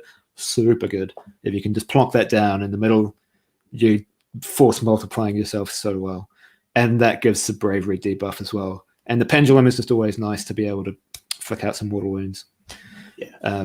But I probably would go for the cogs generally, because it's just that little bit more clutch with the movement. I think movement's more powerful than damage in a lot of situations. 100%. This game is based on movement. That is the if you think your army is based on damage and that's what you're building around, you are in for a surprise. This game is based on the movement phase. Anything that it gives you abilities to move or teleport or deep strike or tunnel or come back, whatever it might be, that is worth its weight in gold. I do want to ask you about your Arch Cavalos, because one of the questions in the chat that I wanted to ask you as well was, why have you gone with the named Liege Cavalos as opposed to just the generic guy who's a little bit cheaper and could be customized compared to this particular one? So there's a very good reason for having Xantos in this list and in Mortis Praetorians, because he can give you the ability to reroll wound rolls, which, that apart from the being shot, wound rolls are OBR's biggest weakness. A lot of the wound rolls, especially Mortec Guard and Cavalos Death Riders, is a 4-up. So the amount of time, I've got 27 attacks and I did 8 wounds.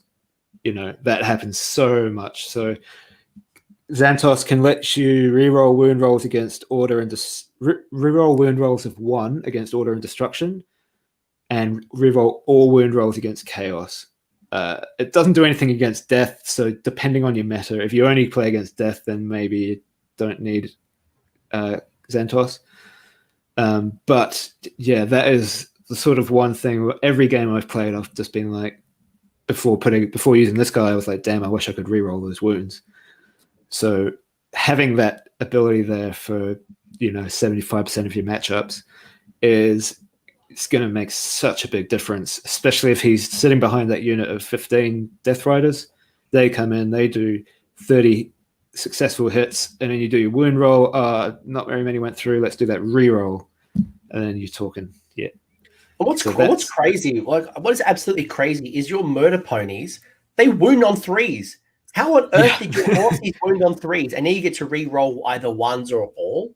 Like we all so the laugh horses at, are super good themselves. we laugh at cavalry does more damage than the rider, but this Yeah. is straight up legit. Those horses are murder ponies. But we're jumping ahead. So you're taking the Arch Cavalos as opposed to the Lees Cavalos primarily. Obviously, there's other benefits, but one big benefit is the ability to either re-roll wound rolls of 1 against order and destruction, or re-roll all wound rolls against chaos. And in the current meta, you're mostly likely to face order destruction and chaos. There is very little. You might play 1 death out of a 5-game tournament if you're lucky. It seems very rare at the moment, unless something happens in Broken Realms. That's a pretty good buff. That's a really good buff. Yeah, it is. Like if you had more re-rolling wounds in OBR, they'd be bloody bent. So it's kind of good that they only have this one sort of niche where you could get access to that. Or there are a couple of other ways, but this is probably the easiest way. That's great. That's great. There's very little ways to buff or debuff wounds. This is a nice little one. Exactly, yeah. So other than that, he's basically just the same as the Liege Cavalos, which we can talk about more in the Steliarch Lords list.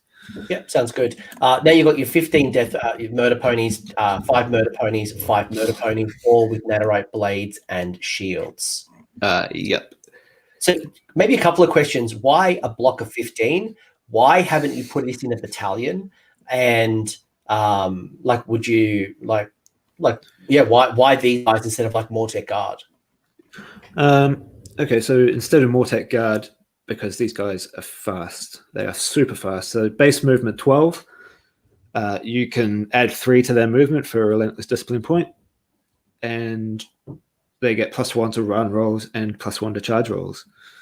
If you combo that with cogs, so you got +2 to that movement. If you're in the realm of beasts and you've cast that spell, +2 to the move and charge, it gets nuts. At Steliarch Lords, it gets even better. But you are just going wherever you want. Yeah, that's people ask me what's the RDP, right? So you get +3 for the RDP. If you get the realm of beasts, you get +2. You get the +1 from the natural war scroll. Like all of us. So you have the potential of getting +8 movement on top of 12 base. That's pretty crazy. If you want to guarantee a charge, and if you think about the scenarios and the deployment maps and the distances between us, getting that combination off, you guarantee yourself a charge in literally every situation, unless you're a sucker who can't make a 3-inch charge. Yeah, like me. Yeah. So I will say that these guys can't run and charge in Mortis Praetorians. They'll be doing that in the other list, which is where they go on speed, absolute, Energizer Bunny on speed mode. If you didn't want to take Death Riders, you could swap these 3 units out, put in some Mortec Guard, and then still a couple of other things and still have a really good list, I think. This is just how I like to play the game with OBR. I think Death Riders are super good. They're very good in combat. They just zip around, doing whatever they want. The unit of 15 is just a truck, so you smash that into something. It might get caught up for a couple of turns, but it's going to be fine. And that ability of doing a mortal wound on a 5-up for each model in the unit after the charge. So you charge in the 15, you try and snake one little dude round and just get within range of that little support hero at the back, and then you go, okay, I'm going to drop this bomb all on that little support hero and do some mortal wounds to him. And then if he doesn't die, you can finish him off in combat. So that unit of 15 it's just there to, it's just so good at killing stuff. It's the answer really, and movement. You can just shove it in people's faces and they don't generally have an answer. If you're on the charge, you're doing 5s, you can bring that down to 4s with one of the spells. I think that's just with spears. So there is a good argument for having 15 with spears. Yes, it was the spears that bring that down, the exploding attacks into 5s. Yeah. So the spears are better on the charge, basically. So if you but I have gone with swords because I thought about it and did a few test sort of games before putting the models together. And while the spears do decimate on the charge, if you get caught up and stuck in combat, then they're really not that great compared to the swords. And this unit of 15, will be caught up in combat a lot. The other list, you have options for retreat and charge, but even then it costs you. So yeah, it's better overall with the swords.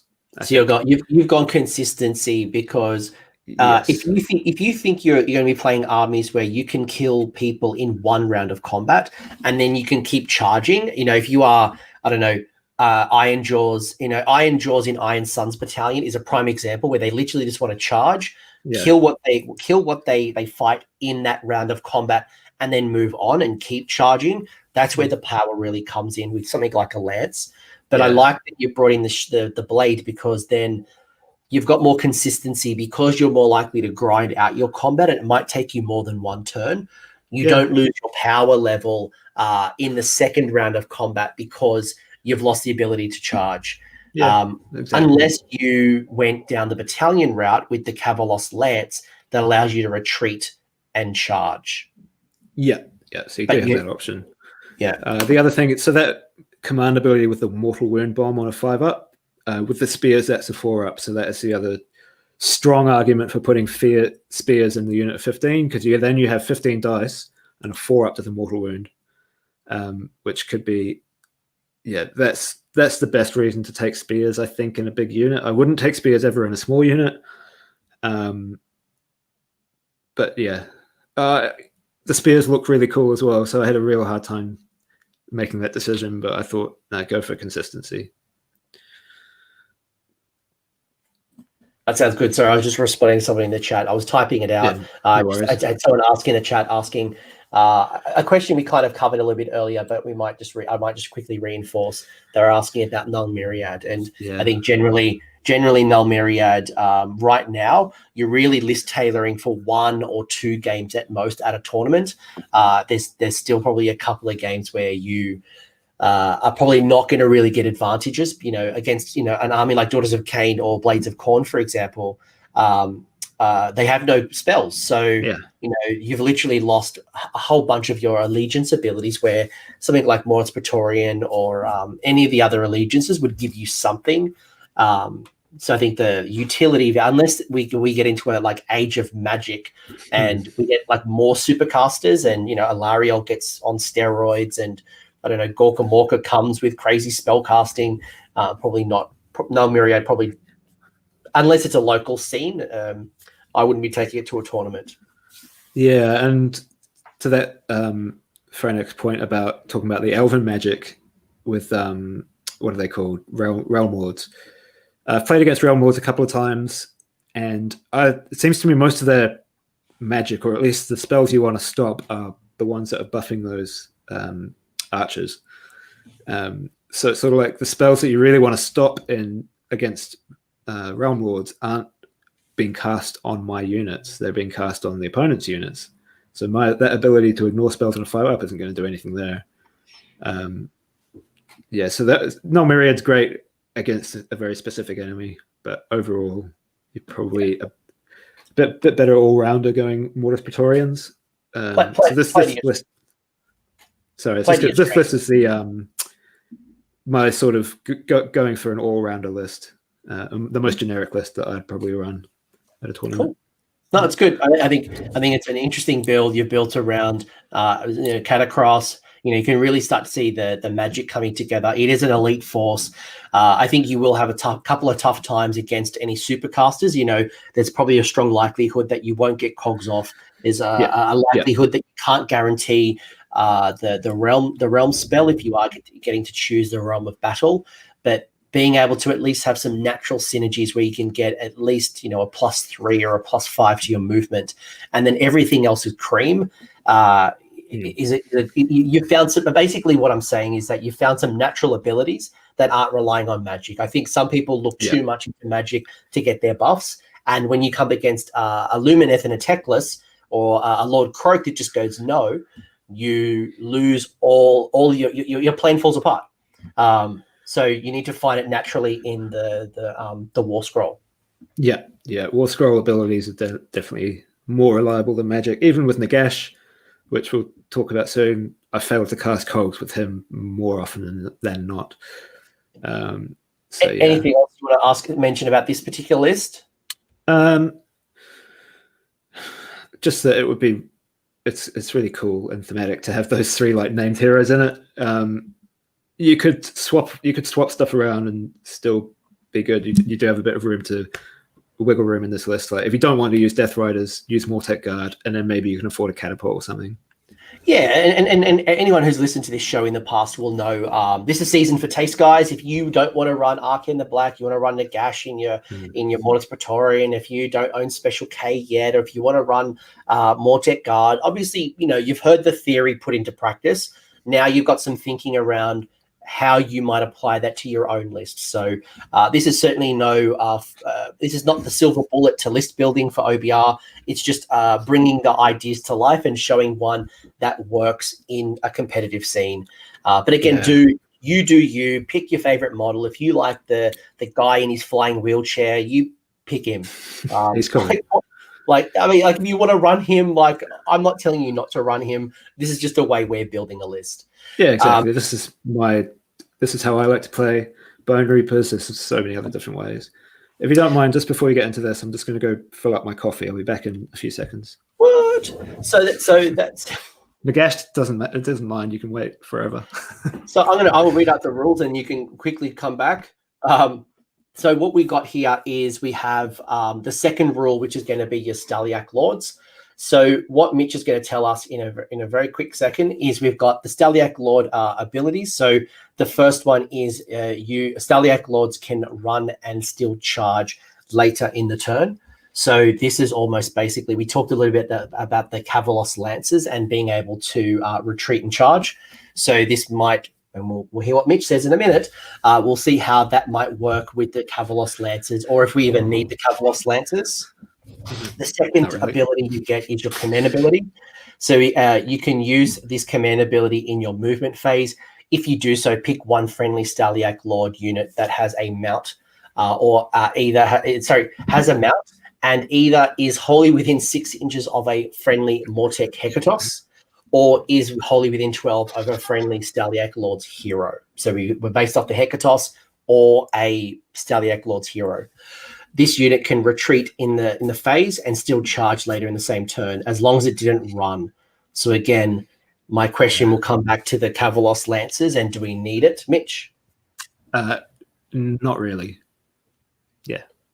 Yeah. I mean, you would get one RDP by taking a battalion, but it's almost like wasted points because you're going to get these rules naturally. Yeah, exactly. So the battalion does have its advantages in that you get the retreat and charge for free. So you kind of get 2 RDP because you don't have to spend 1 on this one. But it's 120 points, I think. And in Bonereapers, every point counts because everything is super expensive. So I have tried to put it in because it would be nice to have those 1 to 2 extra RDP a turn. But it doesn't really go for me, at least. Yeah. No, that's fair. And you've talked already about the fact that your lists aren't tied into burning a lot of your RDP. It's not like your strategy relies on RDP. So, yeah. But I will speak about retreat and charge is one of the best things you can do in the game. It's coming from Skaven. I know how good that is. Doing that with Clan Rats is just super good. Yeah. And so when I saw that rule, straight away I was like, oh yeah, these are my boys. I don't care about the rest of it. I just want to retreat and charge. I've been doing it with my Tempest Eye Pistoliers, being able to run around, retreat and shoot, as opposed to retreat and charge. And it's just allows you to wrap onto objectives. It allows you to slingshot into one unit and then go into something extra, or getting out of chaff walls and getting into the juicy elite units, or putting pressure on a backfield objective. Retreating. I did a video with Dan Brewer where we kind of talked through some of that and kind of put it into practice. Retreating for me is something that is just underutilized in games. People get so fixated on retreating. People just get fixated on bloodlust, just trying to win combat, where sometimes the better decision is to retreat and get out of the combat and go for an objective, or get yourself in a better position for a future turn. Yeah, exactly. Retreating that can change the game around. If you can retreat and charge, then you've just shut down a lot of tactics that your opponent can use against you, which is to lock up units that you don't want to be able to move. Or if they do move, they can't fight. And well, you're just saying, no, that doesn't matter to me. I did a show with Haywo Twitch where we talked about the ABCs of always be charging. I feel like I need another bracelet that says, should I retreat? And basically at a tournament, I've got the should I retreat bracelet. And I'm like, yes, actually I should. Because I think that's the part, right? Like round 3, round 4, we're in the thick of things. You forget. So it's just like having that constant reminder of should I retreat? So cool benefit, probably underappreciated, but very, very handy to think about. Yes, exactly. And just, it can also just get you across the board. Usually you do a 12 to 15 inch move. That's not a run. You're already moving that far, maybe 17 if you've got cogs down. And then you can charge with +3 or plus whatever. Like it's nuts. Nurgle players have been doing this for years and using their feculent narmal to sling their army because they get to run and charge as long as they're within 7 of their feculent narmal. My mega gargant gets me slinging my small gargants if they're within 12 after a run. So long story short, this is a good ability, but I don't want to harp on it too much. 2 other rules and then we'll get into the list. Cool. Your command trait, which is at the start of the combat phase, pick 1 enemy hero within 3 of this general. Until the end of the phase, add 1 to the hit rolls for attacks made by this general that target an enemy hero, but subtract 1 from the hit rolls for targets made by this general that target any other unit. So he gets buffed up by hitting an opponent hero. He gets debuffed if he's hitting chaff. Yeah, but you don't have to use it, so it's not like you can't put him into chaff. I always forget about this, to be honest. It's a nice little bonus if you're like, I need to put some extra hits on against this hero. I mean, you should use it. I just forget. But he's still being able to do well while forgetting. So, it's good, but nothing to write home about, really. And the artifact of power, again, so you get D3 additional dice when you do your unstoppable charge ability, which is mortal wounds on the charge. That's also a nice little bonus. Yeah. But not relying on them. The main reasons I love Steliac Lords is the first 2 rules we talked about. Run and charge, retreat and charge. That is so powerful in this game. Very, very few armies can do both. Some people can run and charge. Some people can retreat and charge. Very few can do both. So that makes it very powerful when we've just spoken about how important movement is to this game. So let me read out the list. Let's talk about list number 2. We have Ossiarch Bonereapers, also based in the Reign of Ker. With the Steliac Lord's allegiance. What a surprise. We have Legash, the Supreme Lord of the Undead, and he's being bossed around by the Leech Cavalos. So the Leech Cavalos is the general barking orders at the Supreme Lord of the Undead. The Leech Cavalos has the command trait of Twisted Challenge, and it has, so basically the artifact and the command trait coming from the Steliac Lords. Very similarly, we've got 15 Cavalos Death Riders, 5 Death Riders, 5 Death Riders, still equipped with our blades and shields, so we haven't been able to bring you into the realm of spears. And you've also brought Chronomatic Cogs. Now, I imagine Chronomatic Cogs is going to be a lot easier to cast when you have the Supreme Lord of the Undead on your side. Yes, it's a lot more reliable. So it's cast on a 7. I do find that whenever I try and cast it, it just fails with the gash, though. But it's nice to have. It's so the idea with this is the main list I've run. This is the list I've taken to the tournaments this year. I think I've only lost 1 game with this list out of about 10. Was that against Tubbs? Yeah, that was against Tubbs. That was getting shot by KO. That was against KO. So this list will be you're golden unless you're going to play against shooting, and then you've got to do some work. But yeah, so this is, I wouldn't change this list personally. Maybe the spells, the Chronomatic Cogs, swap it out for the Pendulum and Bone-tithe Shrieker. That's good too. I was going to ask you, what are your thoughts on the 3 OBR endless spells? I don't see them a lot. I see I see the bird. No, what do I see more of? I can't remember what I see more of, but I don't see a lot of endless spells. And I think it comes down to points. It seems like it's very hard to balance getting an endless spell into a list because you're always just over or just under and not really enough to get something that's meaningful in. Yeah, it is basically just like, what points do I have left over? If it's less than 100, then you can't put anything else in, because I think everything in OBR is over 100 points. So then you go, okay, what spells do I want? So you just kind of work around that to your personal preference. But yeah, I think Cogs is the best fit for this list, because +2 to move, +2 to charge. So then we've got Kavalos Death Rider, as we talked about before, but now with running and charging. So they move 12, add 3 to that from RDP, that's 15. Add 2 to that from Cogs, that's 17. Add a run roll, which is going to be between 1 and 6, but they get +1 to run rolls. So then you got 19 to 24, something like that. Movement, and then a charge. That charge, if everything is stacked in your favor, you get +1 from the War Scroll, you get +2 from the Cogs, you get +2 from the Realm of Beast spell. So that's +5 to a charge roll, which is pretty tasty. When you've got this big unit of Death Riders, and you doing that thing before, talking about getting 1 round the back just to pop the Mortal Wound bomb on that little hero, that +5, even if it's not +5, even if you haven't got all that spelled off, and it's still really good. And I mean, your opponent's not going to expect you to be able to get to the places you want to go. I played one game where he had Ilariel, and he put Ilariel right at the back of the board, like on the board edge, and didn't screen her because he thought she'd be fine. So first turn, I saw that. So I put down the 15 Death Riders right in front of her. I was like, okay, I'm going to go first. And then, bop, turn 1, Ilariel's dead. That's so bad. She will get better. I have faith, guys. If anyone's listening to this in Sylvaneth, I imagine you will get a rewrite, much like Marathi has gotten. Yeah, but the point that being that he wasn't expecting me to get there at all, but it was super easy. Just like, didn't even need to roll that well. It just needed to cast the spells and get there. And yeah. Anyone who's been caught out by a flying, what's his name, the Rogue Idol, getting in a bloody triple move flying Rogue Idol in a Bone Splitters list, knows that nothing is safe on the table, no matter how far you are between each other.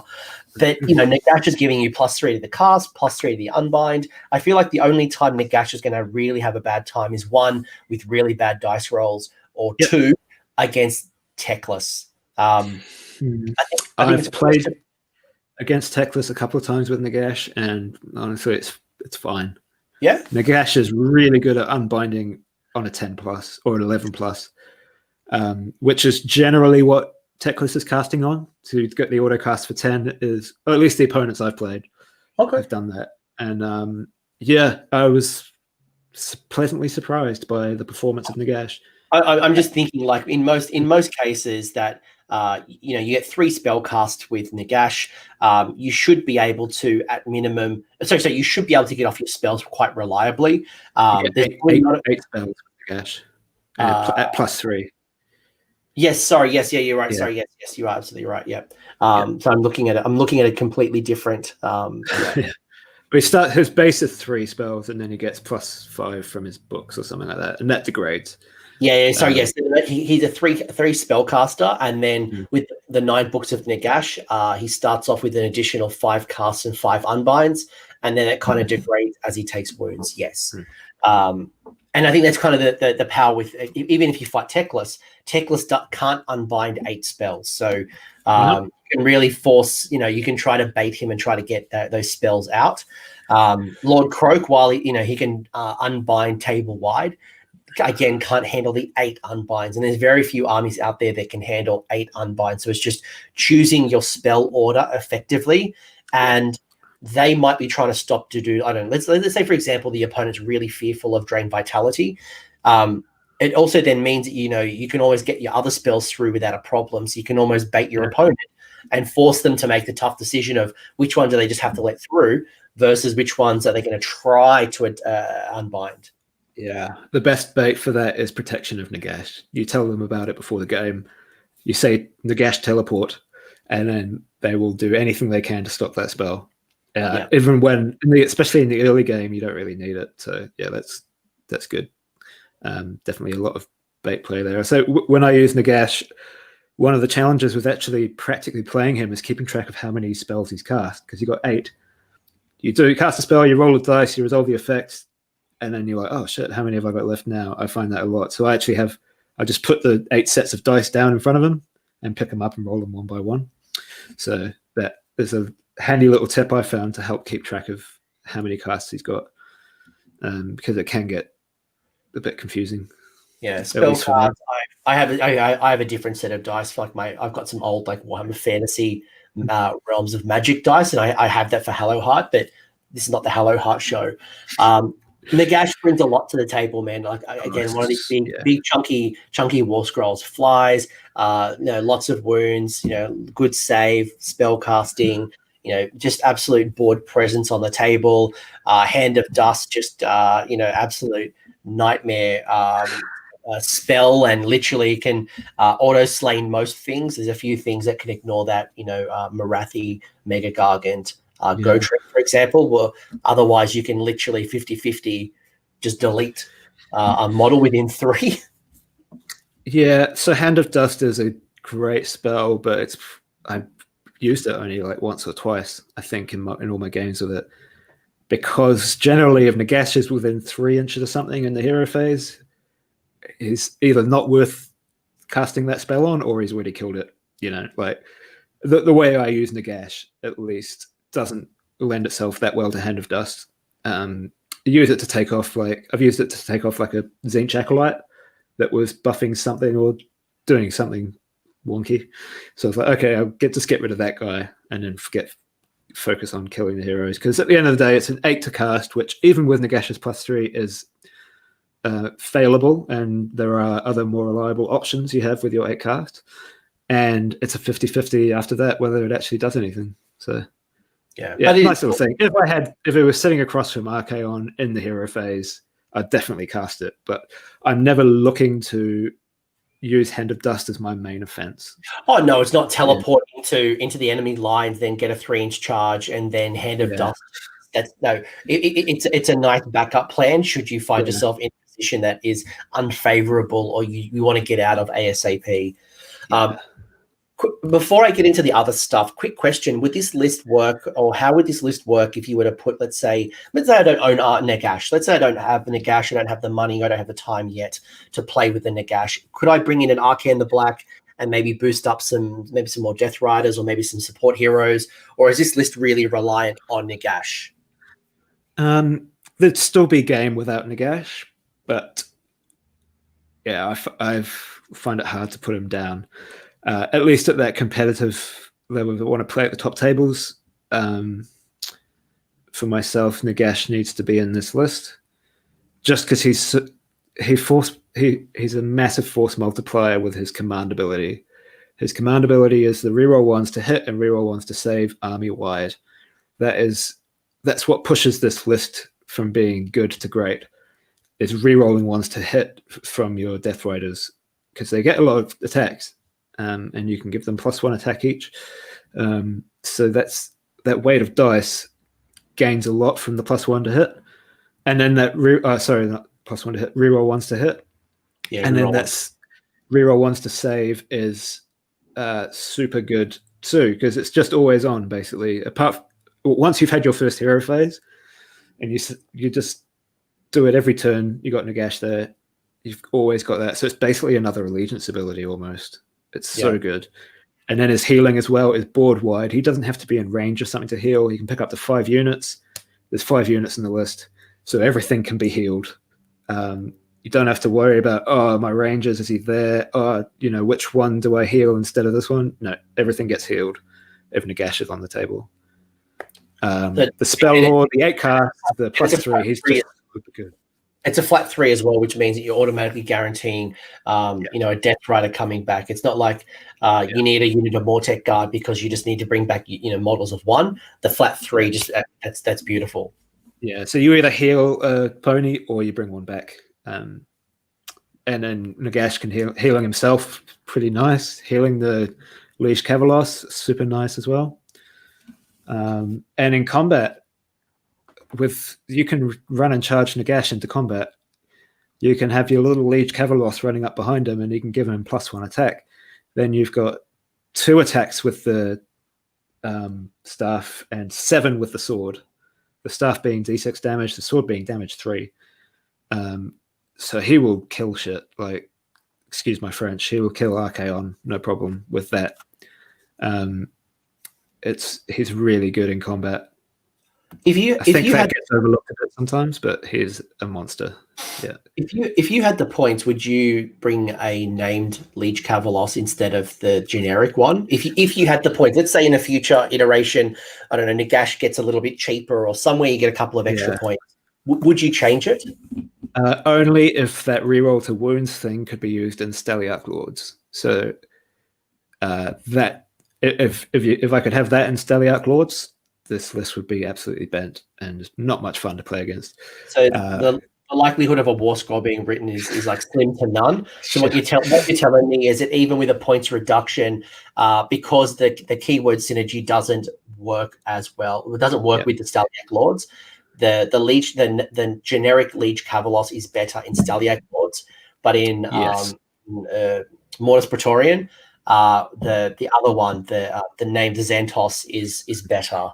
Yeah, because 100%. Of the natural synergy. Yes. So if I had extra points in this list, I'd be looking at spells probably, maybe a battalion, but spells probably. Which I forgot. I still going to mention the Bonereaper Endless Spells you talked about before, but the Bone-tithe Shrieker is the best one, I think. Yes, that gives you the +1 to hit.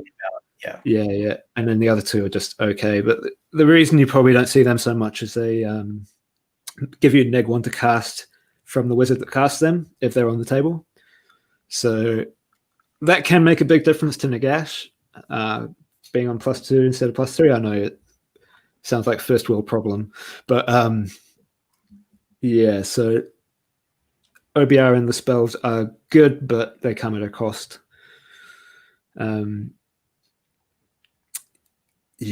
So I think that's pretty much covers off Nagash, just that he's like he's just super good. He has one model, so if he dies, it's tough, but he's very, very hard to kill. He does attract a lot of attention, and and as an opponent, focusing on Nagash can be a trap because you've almost got half an army in one model, and he only counts as one model at an objective. So if a Mega Gargant was fighting against Nagash, cool, I've always got the objective. So that'll work in your favor, and it means that while everyone's focused on Nagash, it means your Death Riders are going around probably murdering things at full wounds because no one's focusing on them. They're focusing on Nagash. So being able to heal as well, good Deathless save, good regeneration abilities. You can almost use that to your strength. And then, as you said, put Protection of Nagash on it. People are fearful of Nagash and what they're going to do. And you can mess with someone's strategy and the deployment and the way they interact with their army. So use that to your advantage. Play the psychological game. Yeah, exactly. I'll say as well, sometimes Nagash will sit around near the back of the board and never get stuck in. He'll just cast Arcane Bolt 8 times, which we probably should mention is super good. But it doesn't. How do you do that? So people have probably heard that. People have heard that Nagash can be like an Arcane Bolt machine gun. So I want to pause for a second and just explain a little bit how that works. Yeah. So normally you can cast a spell you can only attempt to cast a spell once per hero phase. So Arcane Bolt, you attempt to cast it with one wizard. Whether you cast it or not, that's done. You can't try it again.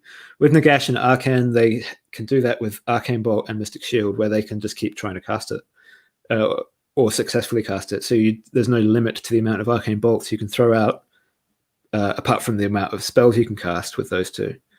So if you've got Nagash there, 8 spells, you can put out 8 Arcane Bolts in a turn if you want to. That will give you probably 8 mortal wounds, but could go up to more like 24 if you're real lucky. But anywhere between 1 and 20 mortal wounds is super tasty. It's not going to be your sort of like main damage output of the army or anything like that. It's not going to be enough to really take out a whole big threat piece or something like that. But it is going to pop off those little heroes or just do those extra wounds to something that you need to die. So you just at that point, you're kind of considering the trade-off between, okay, do I need to buff my own dudes, or is it more important that I just get rid of this unit that's got 5 wounds left, so I spam Arcane Bolt until it's dead? It's so good for just getting out of a pinch, and if you've got a unit tied up or something like that. And where I wanted to point people to, so thank you for explaining that, Mitch. And if people ever get like challenged, like how on earth can you do that? Because it's such a unique interaction.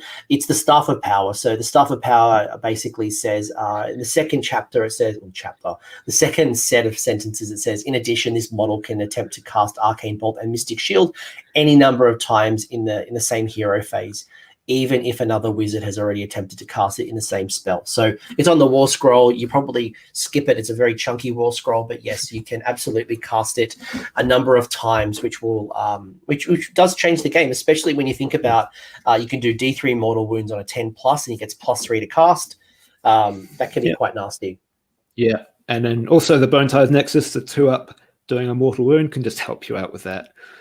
If you sort of like, I spammed Arcane Bolt, but there's just 1 wound left on the dude. Okay, I'll roll that 2-up. That kind of goes back to what I was talking about before, which is using that Nexus at the right time in your hero phase when you know what you need it to do.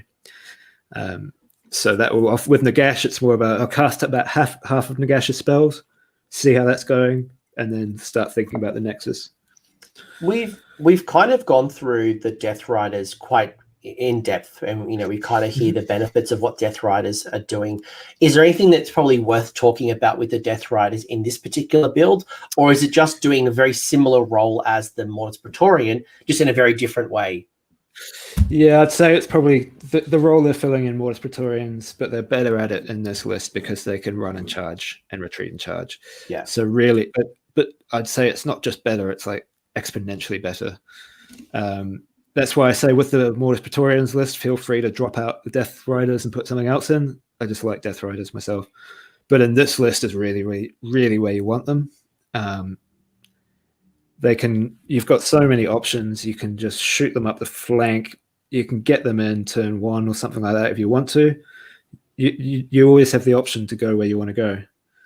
So it might be like a turn 1, generally a sort of like default tactic is either to send in a unit of 5 up the flank to start harassing. They're not going to kill stuff straight away. They're just going to be there getting away at the smaller, less threatening units on the flank on the home objectives of the opponent. Then your opponent either has to divert resources to get back to them or they die. Another thing is if you see an opening where you can squeeze your 15 Death Riders in turn 1, like if you see that your opponent has left a little gap in front of their Lord of Change or something like that, you can get those Death Riders in there because you can go right up to them and then you get a massive charge. And so you can go through the gap and then go around or something like that.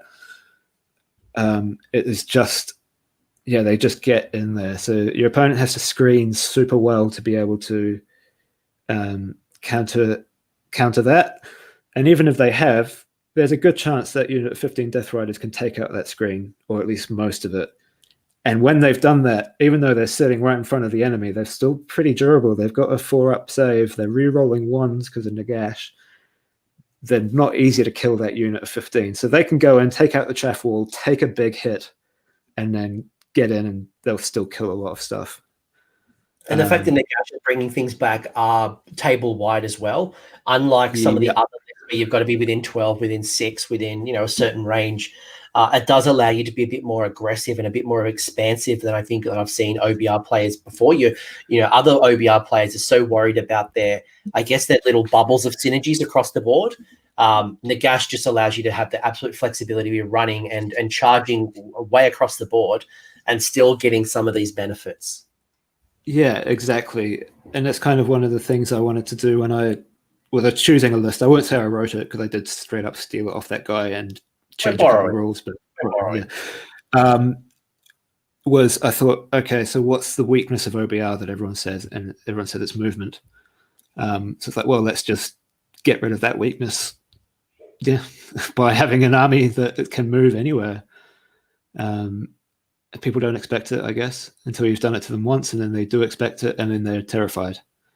Yeah, I love it. I love it. So we've kind of gone through two of those lists, and I hope as an OBR player, you've had some really good thoughts. And who knows, maybe in a future video we'll look at maybe how we revisit Mortek Guard. And I've had the pleasure of playing against catapults and harvesters, and I've even played against the Morghasts and kind of seeing how Morghasts interact, especially the ones at 3d6 charge. So I think it is a good time as an OBR player to explore your book. I feel like one of the biggest disappointment I found with OBR was that I played them a lot. I played against them a lot, and it was really the same. Most armies were just like 90% the same army, and then there was a tiny bit of season to taste.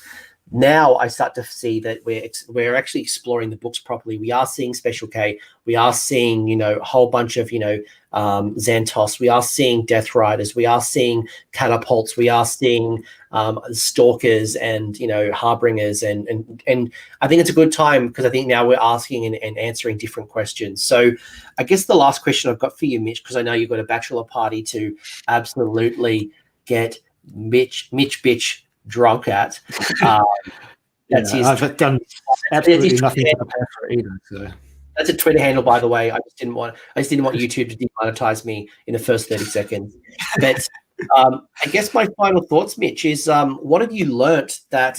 And obviously we've had a very extensive conversation already. But is there anything that you want to add that maybe you've learnt from your experience that you maybe haven't shared? Obviously, we've talked about spells. We've talked about terrain piece. We've talked about how you're using your Death Riders in synergies with your different heroes. But is there anything else you've learned that we haven't talked about? I guess there's a couple of things that don't necessarily relate to just OBR, but the whole game as itself. So the first thing I'd say is don't listen to the internet when they say something's bad because it got changed. That's often not the case. It's just different. Plague Monk's another example. That War Scroll got changed. They're still amazing, but you don't see them anymore because they're not as broken as they were, but they're still super good. So what I mean by that is when Petrifex got changed and everyone says, oh, Nagash is shit now, don't take him. He's absolute trash, non-competitive, you're never going to win with him. That's definitely not true. I think I've proven that, and I think a lot of other people will be proving that. So yeah, think for yourself, do what you like to do. If you think something's going to work, just keep trying it, keep practicing, keep playing what you want to play, and if it's pretty strong, it'll get so much stronger because you are enjoying it. And it's yours. If you can get that feeling of like that feeling of ownership over it, then that helps as well. And I think part of the benefits as well is because I've played the same type of build so often, I know what to do now. It's like, cool, I see a catapult, I need to handle this because I know it's once per game it can auto delete. I know if there's certain things, I know that it ignores line of sight, so I can't hide behind trees. I know if there's a Gothis or Harvester, I need to take that out before I hit the Mortek Guard block. I know that I need to take out the little heroes, and or if I'm able to remove the Hecatos, it obviously allows me to, deny the shield wall. So like for me, I'm like, boom, boom, boom, boom. I know what I'm handling when I come against these hashtag net lists. But when I come against, Mitch, I'm like, right, okay, I haven't really explored Death Riders before, or I haven't played as many Death Riders. So my experience is minimal. When I played against Special K, I didn't quite know exactly what he could do and how much damage he could take, but also how much damage he could div. So you can play that to your advantage as well. So my advice to you is very similar. Explore the book, play things. Just because the internet doesn't rate them doesn't mean you haven't found some secret list tech. Don't play it, see how you go, and then obviously rally. And the meta shifts so often that something that was good is now not good. When OBR first came out, there wasn't a lot of shooting, so Shield Wall was amazing. Now there's a lot of shooting. Shield Wall isn't as effective. PE has changed. So how do you build your list? New questions, new answers. Yeah, and also the guys who are saying stuff is bad on the internet, statistically probably not the guys who are winning tournaments. They're just the guys who are complaining. I'm not just pumping myself up there, but that's something I used to listen to people on the internet and try and build net lists and really buy into that. And then over time, I've just kind of realized it's better if you just figure it out yourself. Amazing. You just dropped the mic. All right, I'm going to drop the mic there. Let's end it. You've just said that basically people who are talking about OBR and shitting on them aren't very good. You have been playing with them and you are the best and you're winning. So your opinion is basically the most important opinion, guys. You heard it first here on AOS Coach. Mitch, I know you've got to get your drink on. Is there any shout outs? If people want to chat to you more, I do have your Twitter handle in the show description. So if people want to talk to you and get some list advice, they can chat to you on Twitter. But any shout outs, any people you want to call out, if you want to talk to you more, anything you want to say?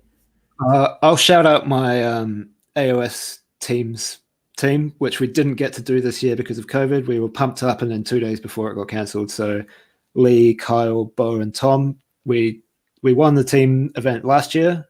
And then we were just preparing all year, building lists and like getting ready up until the 2 days before the team and then team's event, and it didn't happen. So we were quite gutted. But yeah, shout out to those guys. It's been a great year of planning for an event that didn't happen. Well, man, I was booked in to come to Notorious. I'd booked my flights. I was going to come over. True. I was going to kick your butt. Probably not. No, who knows? Who knows what would have happened? I wouldn't have had my Gargants then, so I would have probably run some squigs or some free people. But Mitch, this was absolutely awesome. Thank you very much for sharing your insights and knowledge. I hope everyone enjoyed this video. I hope you found a few ideas and some thinking around how to build out your OBR force. And we'll probably look at the Mortec Guard build in a future episode. So hope you enjoyed it. Mitch, get your drink on.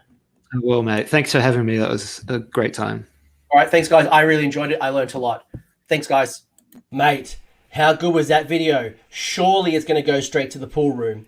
If you enjoyed that video, I would appreciate it if you crush that like button. And if you have an opinion, leave it in the comments section. That lets YouTube know it's a great video and it should share it with other Age of Sigmar players. Cheers to all the bloody legends here on the screen who have financially supported AOS Coach on Patreon on YouTube members. Their contributions have helped me improve the quality, frequency, and the variety of content on this channel. So cheers, guys, you are bloody legends. Until the next video, don't forget to shoot the heroes and have a good one.